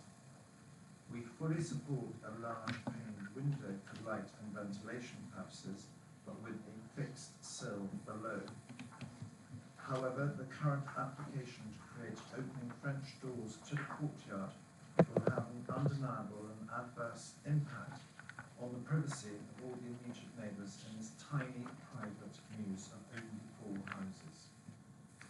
The proposed double doors are angled slightly towards the front door of number 1, which is directly adjacent to the application, thereby creating an immediate overlooking issue for anyone entering or leaving that property, and vice versa. The French doors, by their very nature, indicate an intention to be kept open for long periods in the warmer months. The triangular shape of the courtyard acts as an echo chamber and would significantly magnify any noise coming from a large opening of double doors. French doors would set a precedent that would be permanently and adversely affecting the whole garden use in a way that would not happen with fixed windows. We urge the Council to grant permission for fixed windows only to help preserve the unique neighbourly privacy currently enjoyed by all residents. I don't think I've used up my 3 minutes yet. No.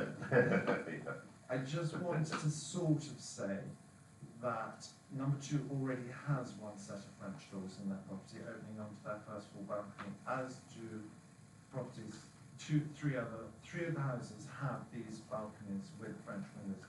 So it's not that we're depriving anyone of the opportunity to have French windows opening up outside. So just curious as to why there should be 1 more set on the ground level. Thank you. Okay, thank you very much. I think the applicant or the applicant's agent, would you want to join us, please? And again, thank you for waiting. Thanks for bearing with us. Thank you. Bear with me. Also, I'm not a natural or native public speaker by any means, so I will refer to my notes at all. There we go.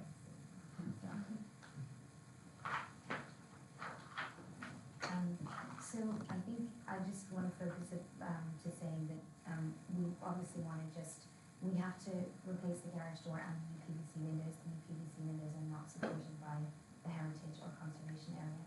And the garage door is also not meeting building regulation standards, so we do have to replace those items.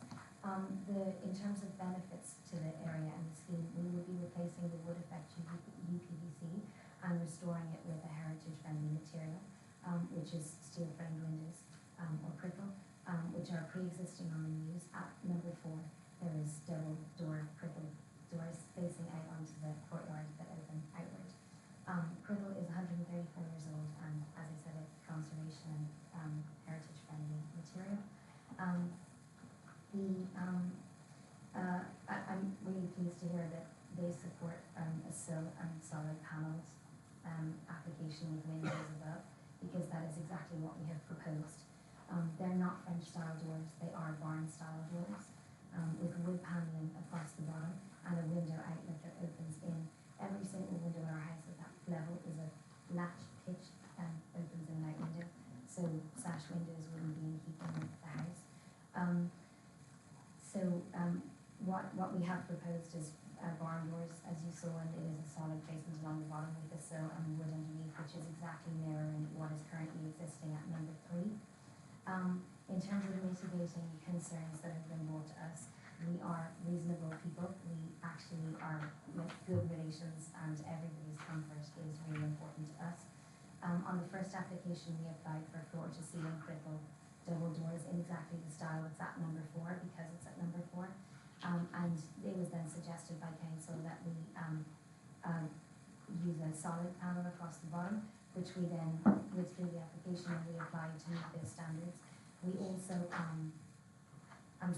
changed the doors to open inwards because there was a concern for obstruction of the mews. The next application they suggested we change to white.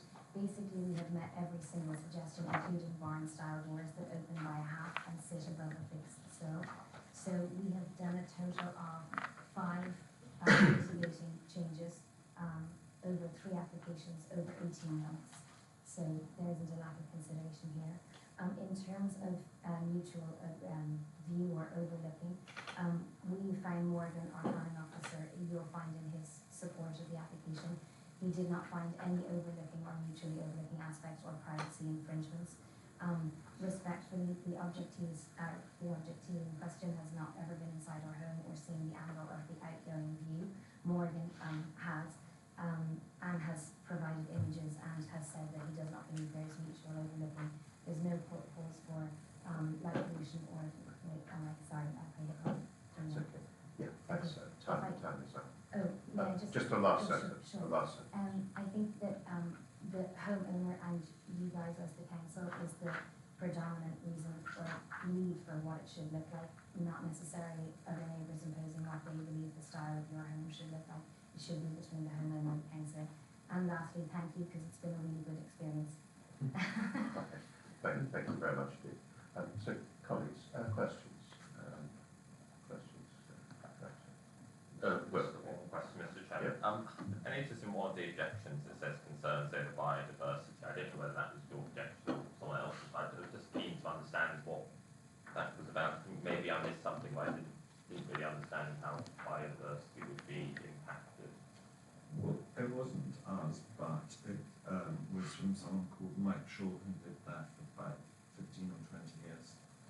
And he just really enjoyed the fact that we had owls, woodpeckers, robins, blackbirds, and he was very passionate about it. I didn't think that was what we were here today to discuss.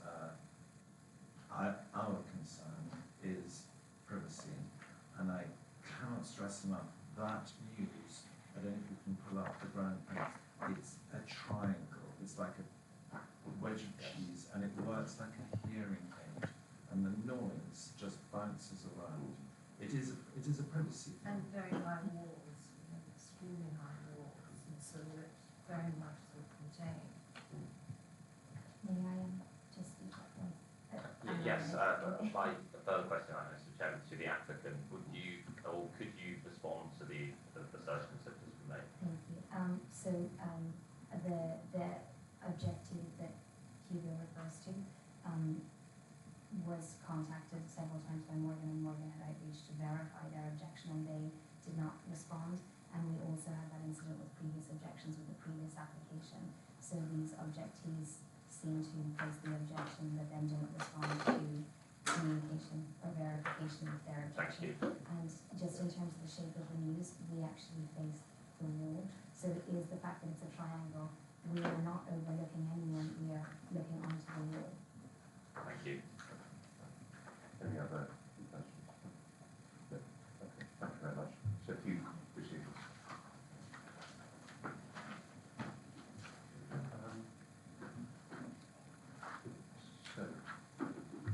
Questions to officers. Would like to go first. Yeah, sorry. Yes, so the applicant opened by saying that they have to replace these items, so they have to replace the garage door. Is that the case? Is there an issue there? So essentially, it's up to the applicant to submit an application should they wish to replace the doors. But is there a sort of reason, whether it's to do with the conservation area or the heritage or planning regulation? Is there anything wrong?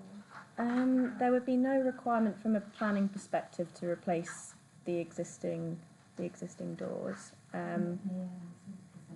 No, I'm sorry, you can't intervene, that's fine.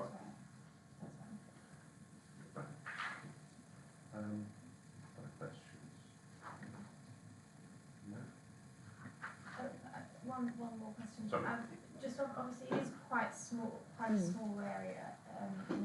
Lots of people sort of living in quite close quarters. So, what's your response to the concerns around privacy, and what measures would be put in place to mitigate those concerns? Yep. So if I go back to the existing and proposed elevation, so as existing, officers took the view that there was quite a bit of glazing at the front elevation, and so by increasing the glazing to create the double crittle doors, and considering the amount of glazing on the neighbouring properties as well, it was considered to be a mutual sense of overlooking between the properties.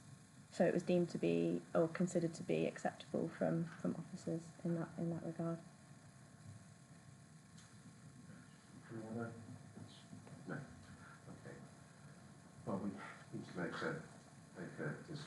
about this.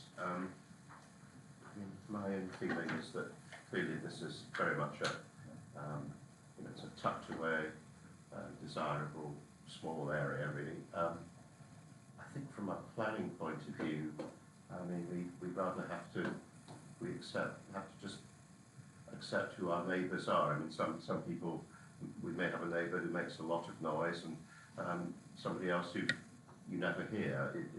That's not really part of the planning system.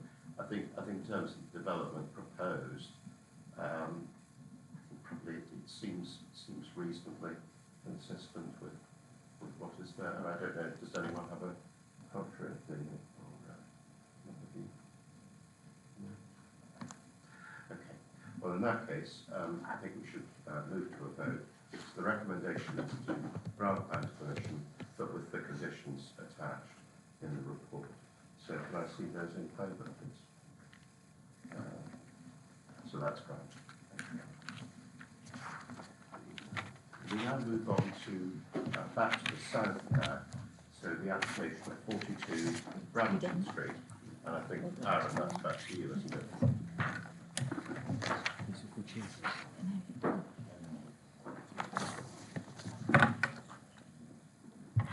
So this is 42 Brampton Street. There is an update to this particular item in the agenda pack regarding a small correction within the original committee report. So the site in question, it does lie within a conservation area. It is a two-storey terrace property located on the western side of Brampton Street. It also includes a lower ground floor. To the rear, you can also see it abuts a listed building. Turning to some area views, the front view of the left-hand image, you can clearly see the site in question. It's typical of a terrace property with a typical butterfly roof. On the right-hand side, again, you can clearly see the back of the property with its distinctive closet wing. Moving on to some existing site photos now. On the left-hand side, that's the existing state of the existing property. What's worth noting there is the absence of a bottle balustrade, which somehow has been removed over the past. Moving round the building and specifically to the rear, the centre of that image, you can appreciate the existing two-storey closet wing. You have views in the neighbouring site as well as the right-hand side views of the existing rear patio. Again, what you can see there is quite a small external area to the existing occupiers. So part of this proposal, they are seeking to create a new basement floor plan, new basement floor. It's more or less within the footprint of the existing building. There are small interventions by way of light wells to the front and back. It is policy compliant to the local plan basement policies. Such are proposed, to which a particular condition has been recommended. It's not going to impact on particular trees. They have submitted a tree report which identified the neighbouring tree to be sufficiently far away from the actual excavation of the new basement, and it's not going to exceed more than 50% of the open garden area. Turning to the existing and proposed lower ground floor plans, what you can see there is on the right-hand image on the ground floor plans, part of this proposal seeks an infill glass extension which sits behind the rear extent of the existing closet wing and thereby maintain its subservience. Turning to the proposed and front elevations, as noted earlier, there's absence of bottle balustrades, and part of this proposal seeks to reinstate it, including the replacement of windows to an acceptable and design quality. Move around to the existing proposed rear elevation. The right-hand image, you can appreciate the infill extension over 2 floors. It's also worth noting the site next door has a similar infill extension by way of a conservatory, and there is part of this proposal seeks to increase the height of the existing closet wing. Now, if I move to this particular slide, This is a study that was produced by the applicant's team, and what this signifies is the upward extension of the closet wing would be no higher and consistent with other remaining closet wings in the same terrace, noting that obviously there is an assortment of different heights of closet wing, and therefore it's in keeping with the prevailing pattern of development. And finally, these are existing proposed sections.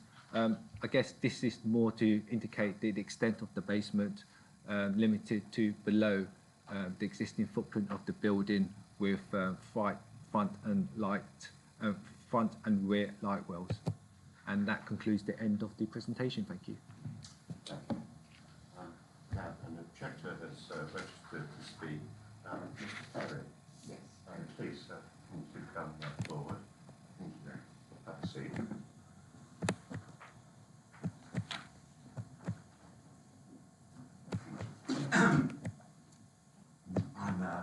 I live next door, but at number 44.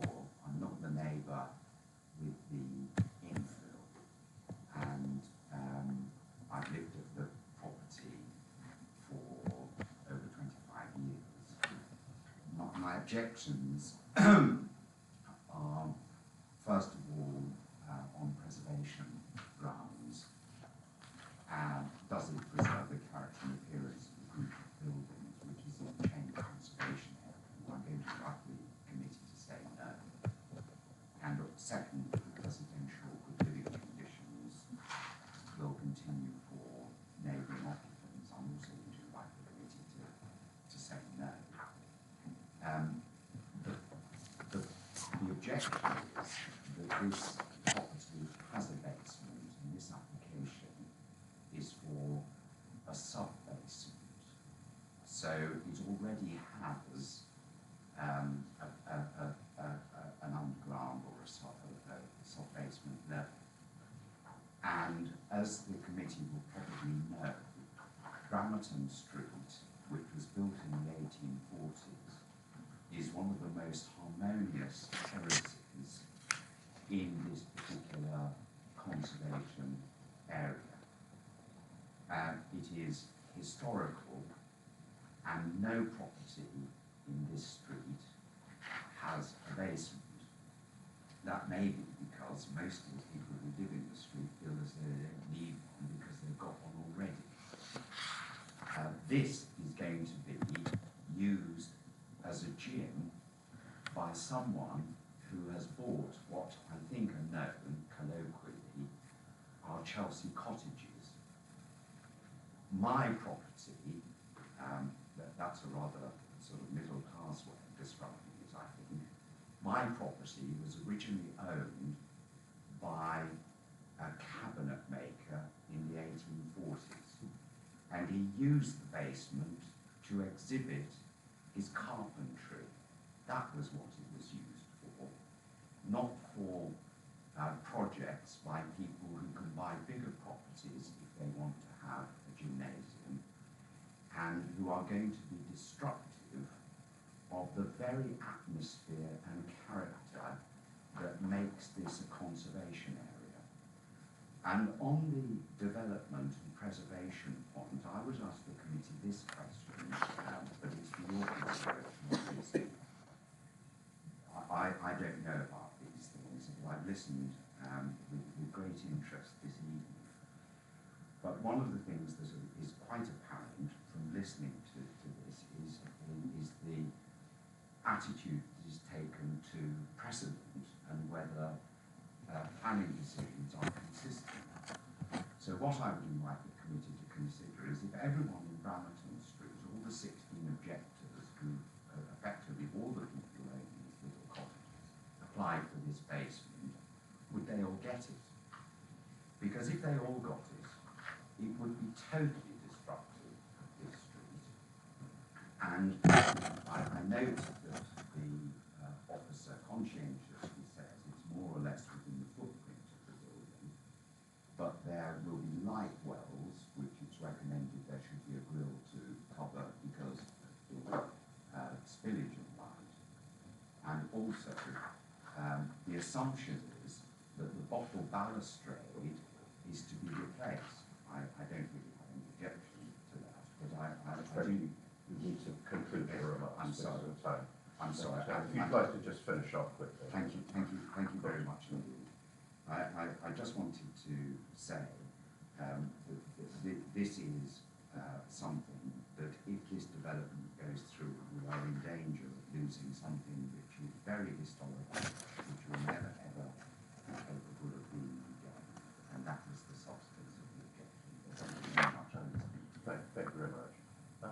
Any questions to Mr. Perry? Well, Sorry. Just to clarify, so there are basements, there are just no sub-basements in Branching. Yes, they're original Yes. construction. Exactly. They're originally coal structures. Yeah. That's why you've still got the metal, iron holes where the coal used to be called up, and then the coal would be taken in for the open fire. All right. Thank you. Thank you very much. Thank you very much. indeed. Yes, certainly, you start off. This is my least favourite sort of application because for everything that the objector has said on sub-basements, it's extremely unpleasant and disruptive. But I am looking here to find if there's anything against doing this application that's against policy, because it does look like it. We're trying to apply policy here, it's been written. This is policy compliant, is it? Are you specifically referring to the basement or just overall? Yeah, the sub-basement. Yeah, the new basement. So officers have reviewed the basement against the local plan policy, which sets out specific criteria it needs to meet, and it meets every single point in terms of not causing harm to the overall area. It's not going to increase surface water runoff. It's not going to have an impact on trees, and conditions will be imposed as per the recommendation to ensure that it will be carried out in a manner to lessen the inconvenience being caused, because obviously it is quite significant development, and it's no doubt that any form of basement development will cause some degree of inconvenience during the construction phase, but with the proper conditions in place, officers are confident that it could be carried out in such a way to minimise amenity.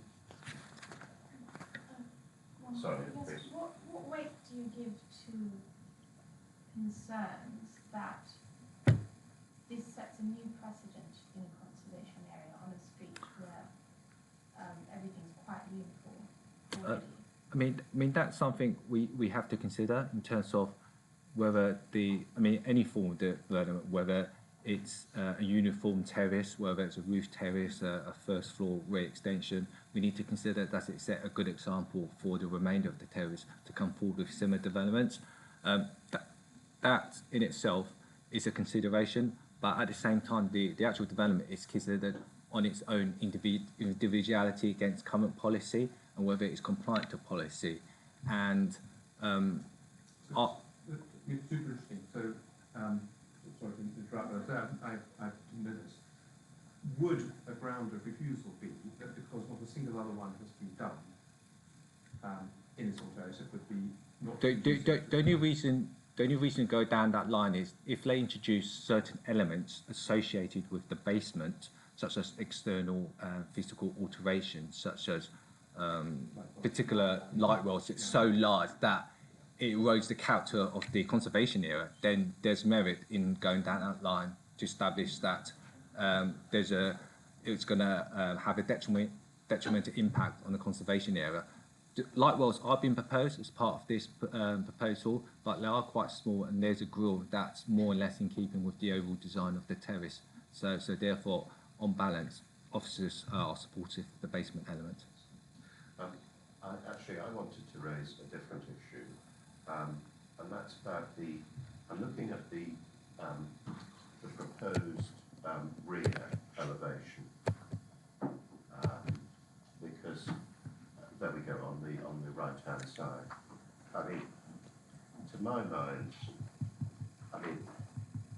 the extent of glazing that is there, I feel it seems excessive. I think, as per our discussion earlier on, the lower levels, I think it would be very difficult to object to these. Okay, they are modern doors, which, you know, we've already heard. There are people who don't like this sort of modern folding doors.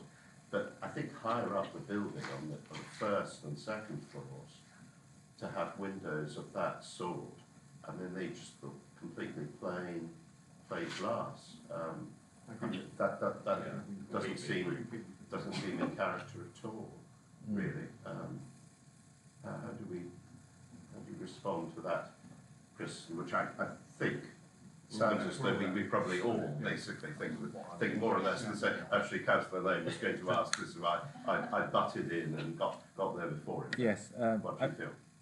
That large opening, that window, is actually on the ground floor, not on the first floor. Notwithstanding that, you can clearly see that it sits above the boundary fence of the adjoining properties, and therefore there will be a degree of it being seen and being visible from the surrounding gardens. Well, I think from the bottom, okay, the lowest level, fine. Yes. We need to accept that. And I hear what you say about the one above. Yes. I agree. It's visibility is limited. But as we go up the building, yes, that surely becomes really very prominent, I would have said.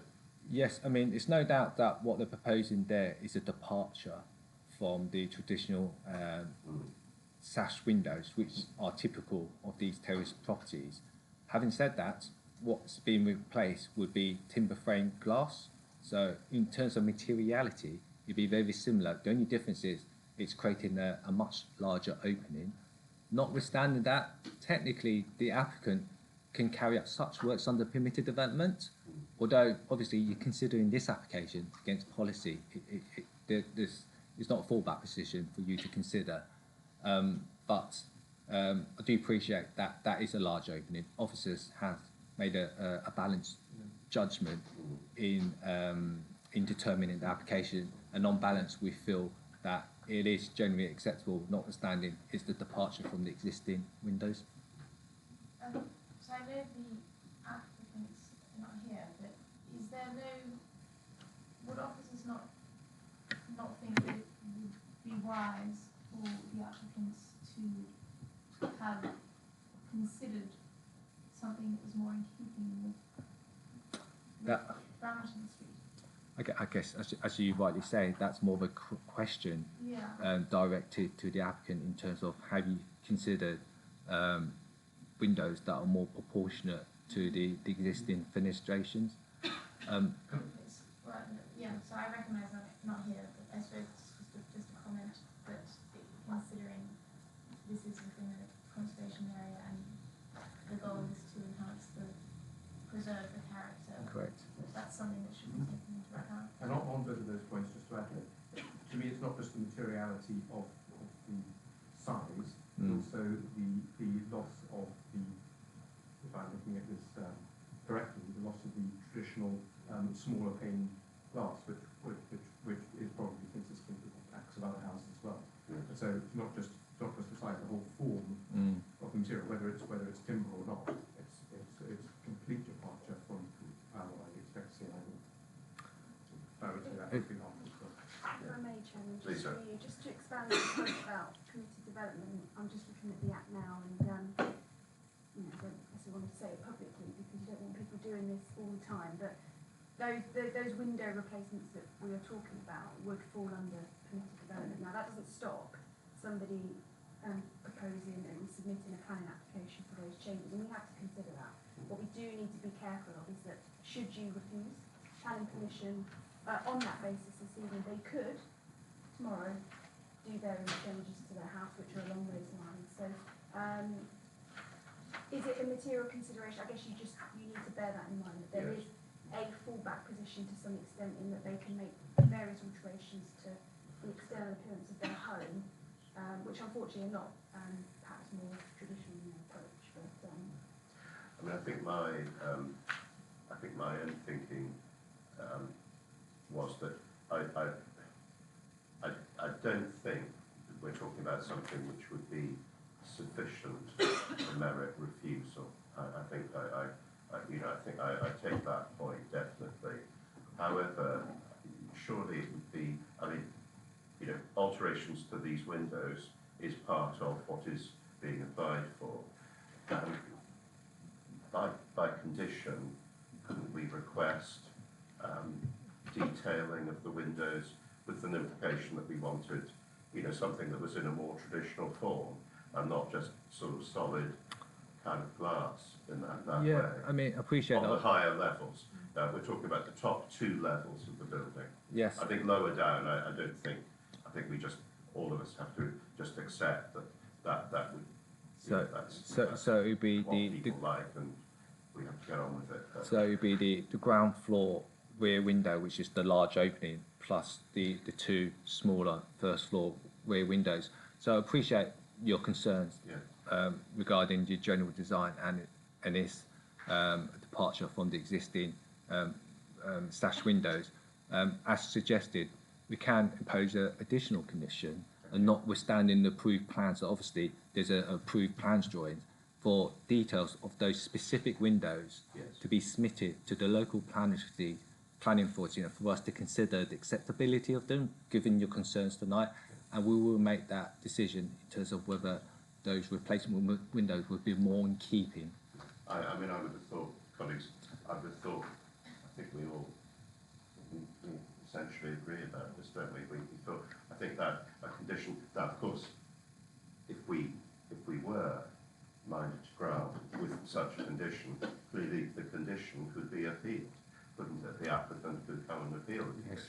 But I think we should put the condition in, to my mind. I would suggest you perhaps add an informative to give some direction to the applicant as to what we might be looking for, because what they could just do is submit these details. Yes, but I think the I appreciate implication. they're not here this evening, so they won't. Yes, get no, those that's So you may want I to understand put that. details on it, but you might want to add an informative that suggests that the applicant considers a more traditional approach. Yes, I think, as we've heard, Brampton Street, it's a historic part of Chelsea. They talk about buildings that are originally from the 1840s. So I think it's entirely reasonable that we ask for a condition of that sort. Yeah, you said the top 2 levels before. Are you definitely meaning the 3 long windows on the ground floor and the 3 long ones above it? What's the 3? So it's ones above it. So it's these not the top 2, ones. these 2, and this one, correct? That's my understanding. So it's Well, very. Personally, I would go further and say the whole glazing system is inappropriate. I also notice, if reading this correctly, that it's right opposite the grade 2 star listed building. Yeah, and so I don't know whether this would be considered harmful to the setting and outlook or area of a grade 2 star building as well. Sounds proposed that we go further than I suggested. Sonia? I'm in agreement with Councillor McIver. I think just considering the historical importance of the street and at the grade 2 star listed buildings in the vicinity. So, Sam, if you can you just clarify on which the windows? I think the lowest level, I think we're on very shaky ground. Agree with you on that. But everything above there, we think should have traditional fenestration.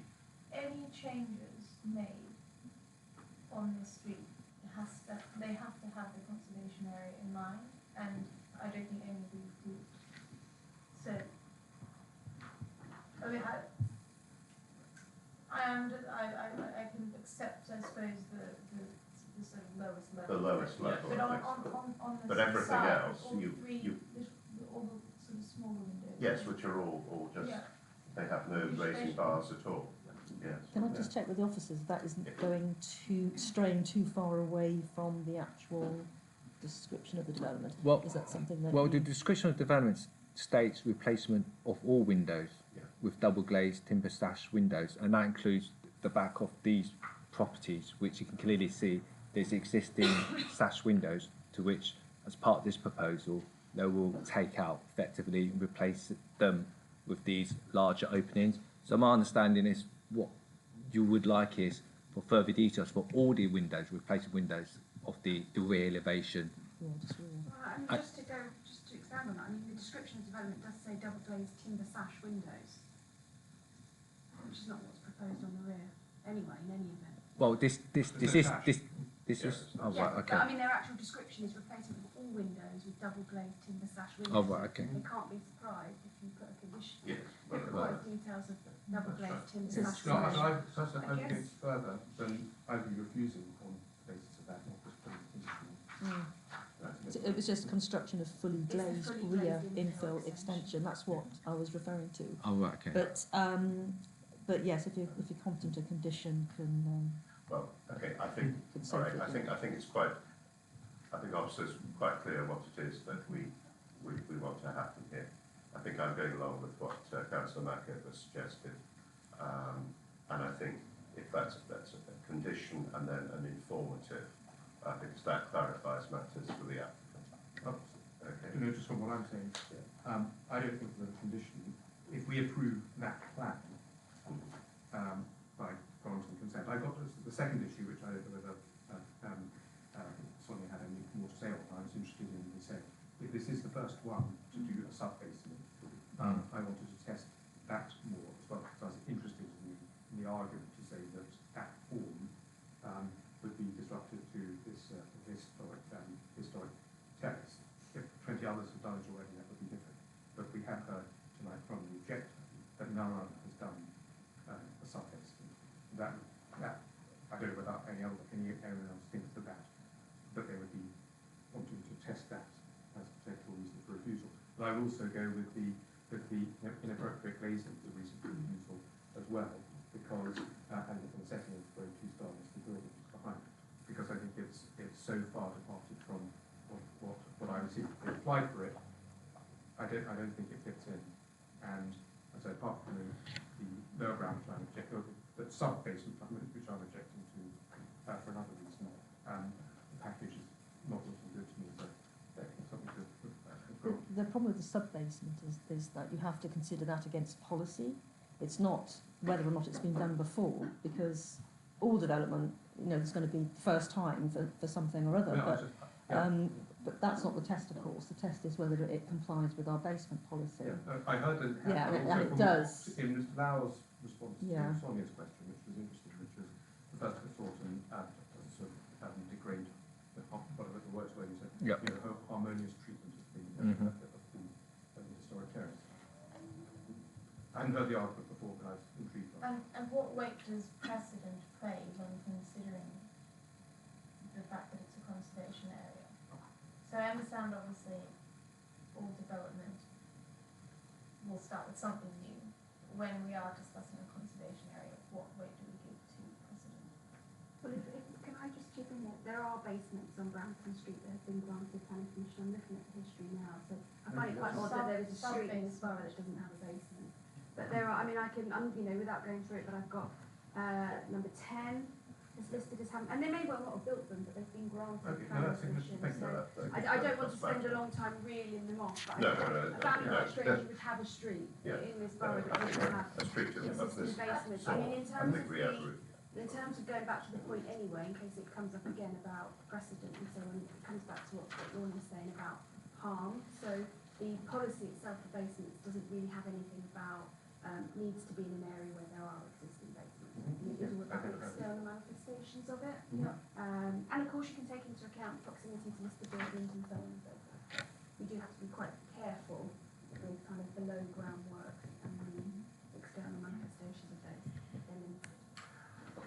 I'd like to take a vote, please, on the recommendation to grant, but I'd like to add the condition and the informative about the glazing rear.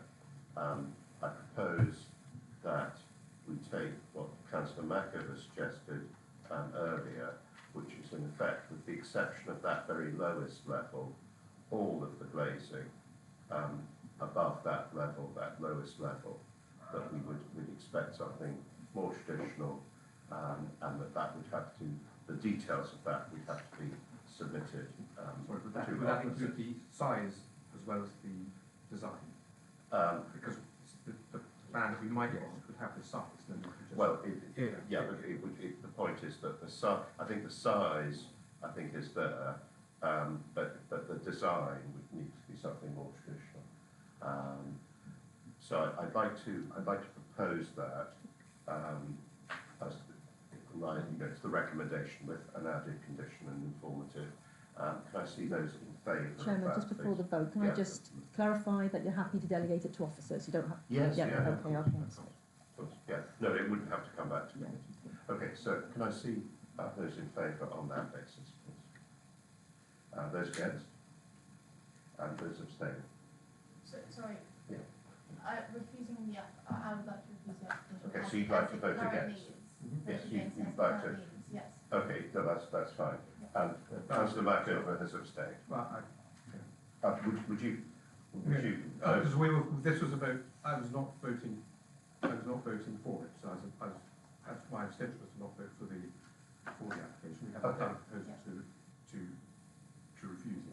There was Yes, so two in Well, favour. no, because the recommendation is to grant, but with the condition and informative relating to the glazing. So I abstained to that. So, yes, so that was two votes in favour. Yes, one abstention. An abstention. And you were refusing. Or And- you abstained? And Yes, so you you voted to refuse. Okay, we're quite clear about that. Okay, so that is granted by 2 votes to 1 with an abstention. Yeah. Thank you very much indeed. Now back to the North Pack. Sorry, the musical chairs go back and forth. So we now need to look at 15 Ladbroke Square. So Kathy, when you're ready.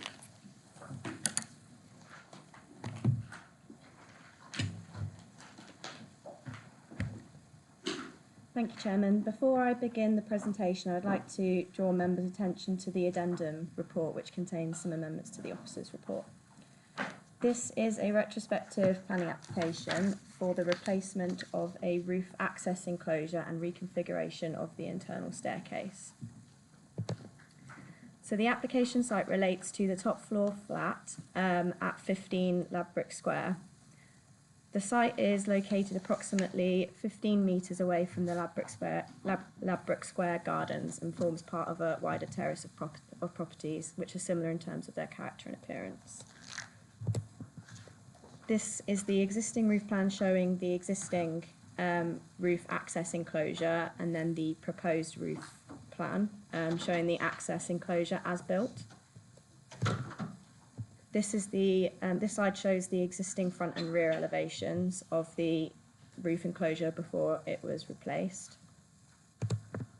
And this slide shows the proposed front and rear elevations of the replacement roof enclosure. This slide shows the existing and proposed as-built sections. And I thought it was important to show members the previous approval, which this application now deviates from. So previously, the roof enclosure as built would have been 2.2 metres in height, and the replacement enclosure as proposed in this application is 2.4 metres in height. So it's 20 centimetres taller. And in terms of width, it is 70 centimetres wider than what was previously approved. This is a photograph of the roof enclosure before it was replaced. And then this is a photograph of the roof enclosure as built and as proposed in this application. And that concludes the presentation. Thank you. Thank you. I think Mr. Walker? Yes, please. I'm playing in extra time. For the first time. Those photographs are misleading. I did ask the case officer to put a more representative photograph forward. I'd like to establish that before I start. I'm asking the committee, I'm disappointed by that. I'm asking the committee to reject the recommendation of grant approval and that the roof structure be reduced to proportions of the original approval. That's number 02571. I want to bring the following points to the attention of the committee where the planning department report is inaccurate and unsatisfactory in 3 respects. Quote, firstly, quote, the roof structure as built would be marginally larger than that previously approved. That's not true. This is the, can I use this? That's the profile indeed of the roof structure. What the planning report has done is to measure the whole distance. The material point is this distance. This is double the size of the original approval. It has moved it closer to the front of the terrace. This is the terrace, so it is far more visible than the original approval. That talks about being marginally larger or modest. Use the word modest throughout. It is neither marginally larger nor modest. Secondly, quote, it is not apparent from many views, including from the Ladbroke Square Gardens, which is situated some 130 metres away. It's not, it's 14 metres away. Not true. The structure is clearly apparent from many aspects in Ladbroke Square Garden, from the southern path, from most of the boardwalk to the north, from the whole of the central main lawn, and the Grade 1 houses to the north. It is also the tallest structure on the whole terrace. No neighbouring roofs have anything like that as tall. The other end of Ladbroke Square, no structure visible anywhere. And I'm happy to show any members of the committee around this situation. Please remember, I'll just say this, this is supposed to be a simple structure for maintenance purposes. A simple structure for maintenance purposes. Thirdly, the applicant's assertion the application meets building regulations is true, but so did the original granted application, which the applicant breached. Very importantly, the planning department's report does not address any aspect of the applicant's reason for change. That is remiss. It should have been mentioned. Nor does the report explain how the structure, quote, protects and enhances views, vistas, and contribute to the character and quality of the area. That's policy CL11 of the local plan 2019. And finally, this application is the result of a breach that I reported last April. It did not come from the applicant. The applicant has ignored the pre-application device completely, breached the original approval, and never requested any modifications until I pointed it out. The original advice said this, my final sentence, any replacement roof access addition is reduced in scale given the roof access is for maintenance purposes only. A modest addition would be sufficient. That is not modest. Thank you very much. Now I think this covered. Okay. If you'd like to join us, please.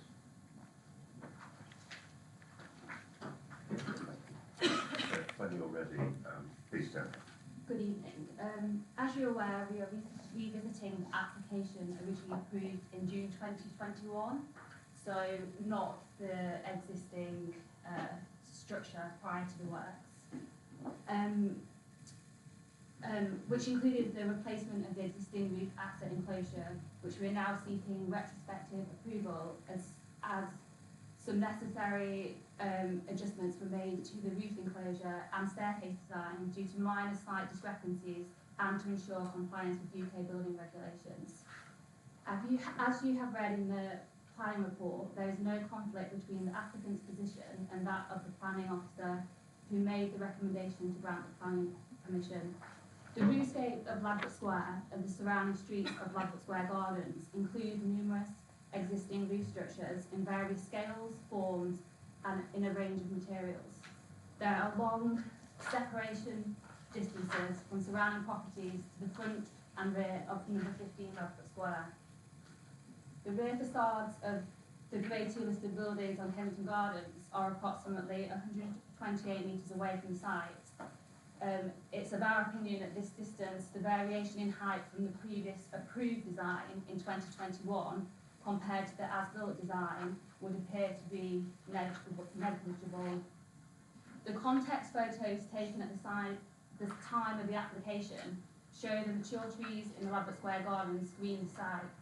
This is reduced during winter, however the branches and structures of the trees remain. The as-built structure at number 15 is no more visible than the other existing roof structures on the row. At number 14, at number 18, at number 6, the visibility of the structure has not significantly increased from the previous approved design. The form of the approved and as-built structure was designed in direct response to the received pre-application advice. The internal head height of the roof landing level meets the minimum building regulations of 2 metres. This cannot be reduced to sort of meet regulations. The as-built materials of the roof structure do not differ from the previously approved materials. The as-built design has received the support of the Council's own planning officers in their recommendation for approval, stating the character and appearance of the building is acceptable within Ladbroke Conservation Area. The enclosure is set back from the front and rear parapets, confined within the roof and high party wall chimney stacks. It is not visible along Ladbroke Square at street level. The as-built and approved designs taper significantly to the rear to reduce some of the bulk and visual mass of the enclosure. The view from the Ladbroke Road shown in photo A221 and A222 illustrates that this has worked. The as-built structure is less bulky and less visible than the 2 existing roof structures at number 18 and number 14. The as-built enclosure at number 15 Ladbroke Square does not cause a visual disruption to the parapet architectural form and rhythm of the roofline. The report clearly states it complies with the local roofline policy. Also to note, the enclosure is for maintenance only, and the neighbouring properties don't have permission for roof terraces. I ask that the committee will be able to satisfy itself and the application remains in compliance with the relevant 2019 local planning policies. Again, to be clear, no conflict between the applicant and the plan department in terms of compliance. I need to stop you there. Thank you very much. Time's up. Okay, thank you. Colleagues, questions? I'd just like to ask Mr. Walker, actually, because you live next door. Yes, I do. Yeah. Tell me,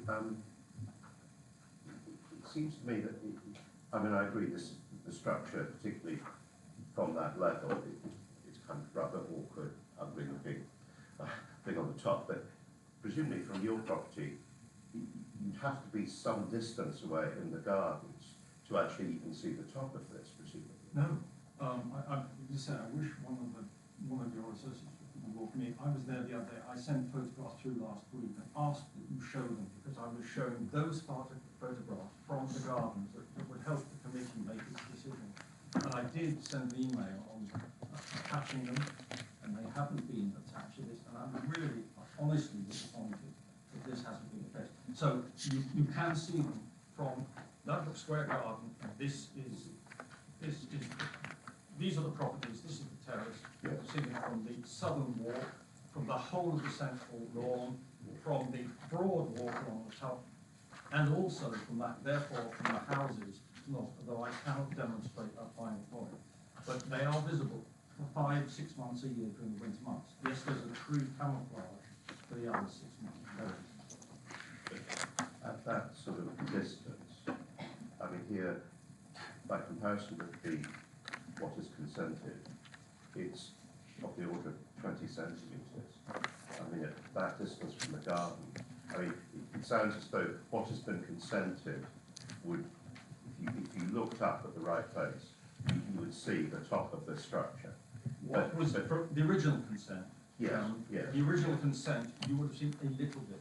Yes. What you're seeing now is significant, significantly more, because it's been moved, closer. The effect of this would have finished there. It's now going, and this is only a few feet from the parapet, and it's far more visible. It is far more visible compared to any of the other structures referred to in the report. I understand. Thank you for explaining that. Councillor Lakin. Actually, a question to Catherine. Just curious, you built one, and then you rebuilt it in a different place in a different size. Which is what I see convicted. What's the total cost of building the reactor? We didn't. So. Okay, so just what we see here. I'm not sure what the total financial cost was in it, because it was built, the whole flat was refurbished, it was part of the refurbishment. But the, Okay, I just don't want to. When- That's fine, yeah. okay, Yeah. when obviously we did the strip out and went to site and took levels, there was a few discrepancies, in what we had expected. Yeah, no, that's fine. The second bit is, this is just for maintenance. Yeah, to be clear, and just state that, Yeah, no, I don't state it, I'm just curious, it wasn't a sort of insubstantial thing. Most people would just have the maintenance, which is maybe, you know, once a year or once every 3 years, go out and shoot some leaves out and stuff. Those people would have a sort of a roof patch in the area that would just sort of go up and do it. So it seems to be quite a is that, exception. may I answer that? Yes, So, yeah, so the water tank is on the roof, and it has always been on the roof, so that obviously does need to be maintained. How do you maintain water tank? Well, obviously, if there are any issues, you need to go and get a maintenance people, for example, to go and service the water tank. Also, there was an existing structure, there was an existing staircase, there was an existing door. The other properties on the road do also have similar enclosures for access, and it is part of the condition that this is not going to be used as a terrace. Thank you. I have a roof hatch, and that's all I Yeah, get. okay, fine. Any other points? In that case, you take your seat, please, thank you. So colleagues, questions to officers, what we make of this? So, I mean, the change in dimensions strike me as being fairly small, but I take Mr. Walker's point. It's if you can see something and it's, you know, it's sort of irritating because it's clearly more prominent than what is actually consented. Yeah. I suppose it's more of a comment on my part, but what do you feel about that? I think officers took the view that and they took into account the previous consent and deemed that the small increase in height, the 20 centimetres, would be relatively marginal. I think given the height of the existing buildings within that terrace, it was considered that the small increase in height would have a very limited visual impact. How does the Sorry. increase in height compare to other terraces? Just go back to this slide. So I can see there are enclosures on. Yeah, so this is the proposed. It is slightly marginally higher than the neighbouring enclosure in terms of a comparison. Well, it's just a quick question. I was going to say the sort of structure, bearing in mind it's in a conservation area, is tremendously ugly and modern. You know, I do get your point about 20 centimetres not being much in some contexts, but in a context where it is so unpleasant to look at and the gardens are so pleasant for thousands of people to use every year, is it sort of not fair to say that it is actually negatively impacting the conservation area and therefore shouldn't be granted? It could be argued that way, and if that's the way that members would want to proceed, then. Yeah, I just want to know whether we have a basis for that, or whether we say actually no. If you think that as members that's not enough of a basis, that was sort of my question. Yeah, it could be considered to be, I suppose, harmful given the increase in height. And just based on the fact that it's such a lovely square in the garden. So the height, obviously, fine, thanks. Okay, any other points? My confusion, but was the rebuild of 20 centimetres higher in the same position as the 21 Yeah. Commission granted it? Yeah, they're in the same. So the position change is not an issue. Yeah, so the position is, I'll just pull up the previous approval. Yeah, as you can see there, it's still set back from the parapet and it's pushed up against the eastern boundary wall of the roof. So it's still in the same position, it's just further back in terms of depth towards the rear elevation and increases in height by the 20 centimetres at the front, and then it still slopes down. well, need to make a decision.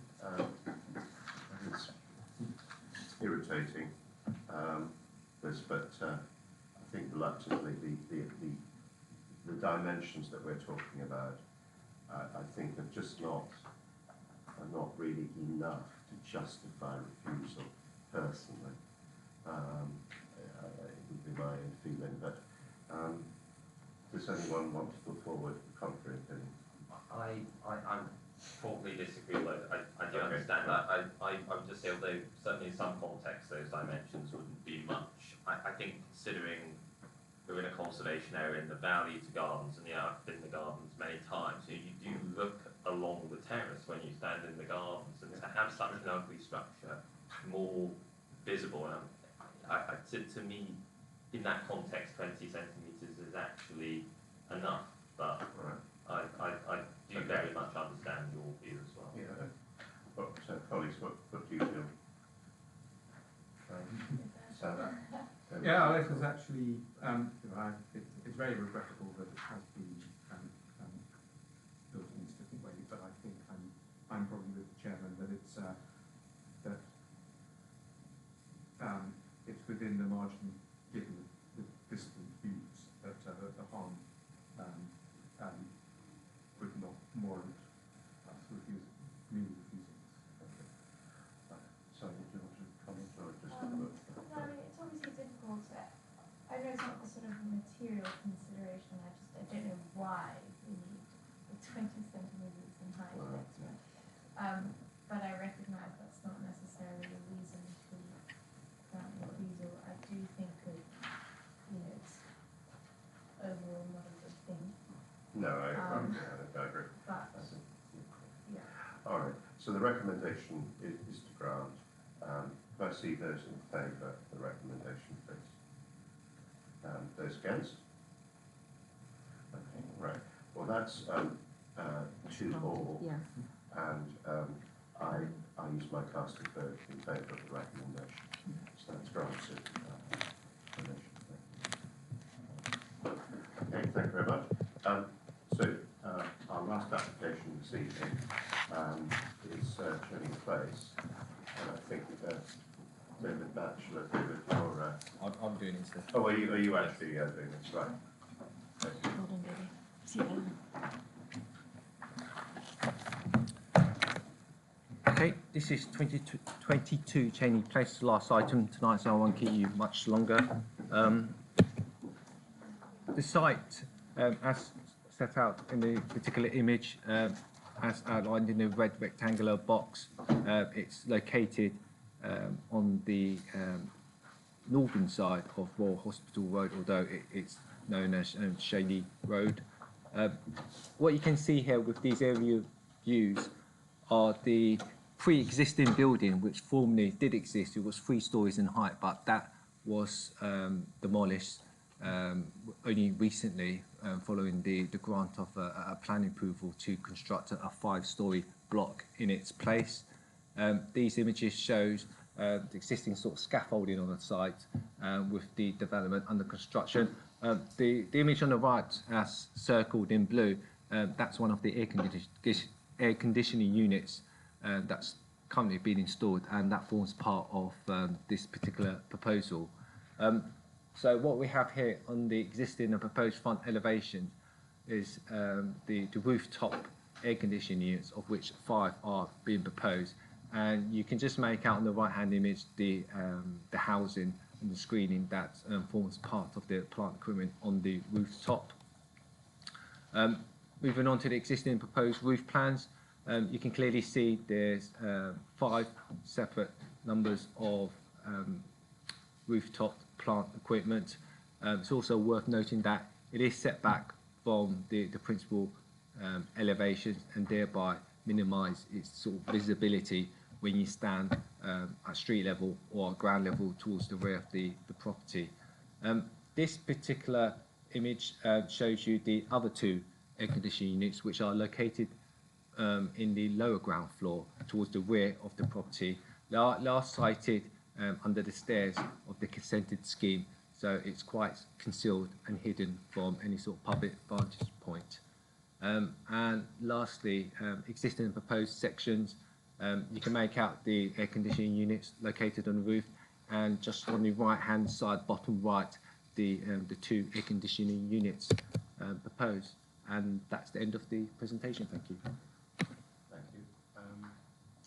Any questions about this? Just well, Sorry. yeah, if you could explain what measures have been put in place to minimise noise. So as part of this proposal, as required for any plant and equipment, including air conditioning units, the applicant submitted a noise impact assessment or a report that was interrogated by our environmental health team, noise team. They were in agreement with the general conclusion, which generally comprises an existing ambient noise survey taken throughout the day, including at night, because obviously that's the most sensitive time of the day, and the 24-hour period, and there is a requirement to achieve a 10 decibel threshold under the existing background level, and that's been achieved through mitigation as part of this particular proposal. There are standing conditions that are suggested in the list of conditions, such as being mounted on anti-vibration mounts, etc., plus the standing condition demonstrating compliance with the council's SPD on noise.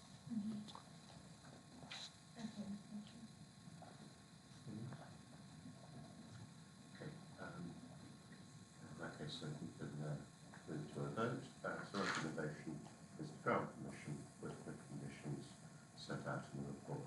Can I see those in favour, please? So that's granted. Thank you very much indeed.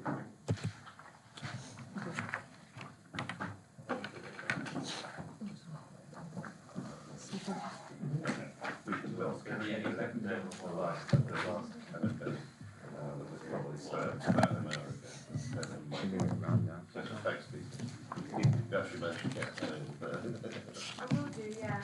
I won't tell you what time. Are you on the train? You're on the train? I will be, yes. You don't have the same train, do you? Oh, no, I don't go to this time. my journey's much nicer. It was on this, wasn't it? Do you have like a timetable as the last train that leaves? They're about every half hour, so I don't really worry too much about it. If I... What time's the last train? Oh no, I mean it's about 12:30. I mean, I don't have to worry about it. They've been flooding past trains. I used to live back in the northwest, and they changed the carrier from Virgin to, I think it's Trent Carrier now, and they've stopped the sort of massive train now. Every single one has to sort of change it through all that sort of stuff. And amalgamation policy. when there's sort of How are you, Joe?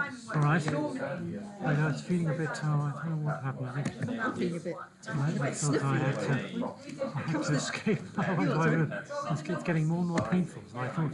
What is getting more painful? When I left the room, when I left for about 5 minutes.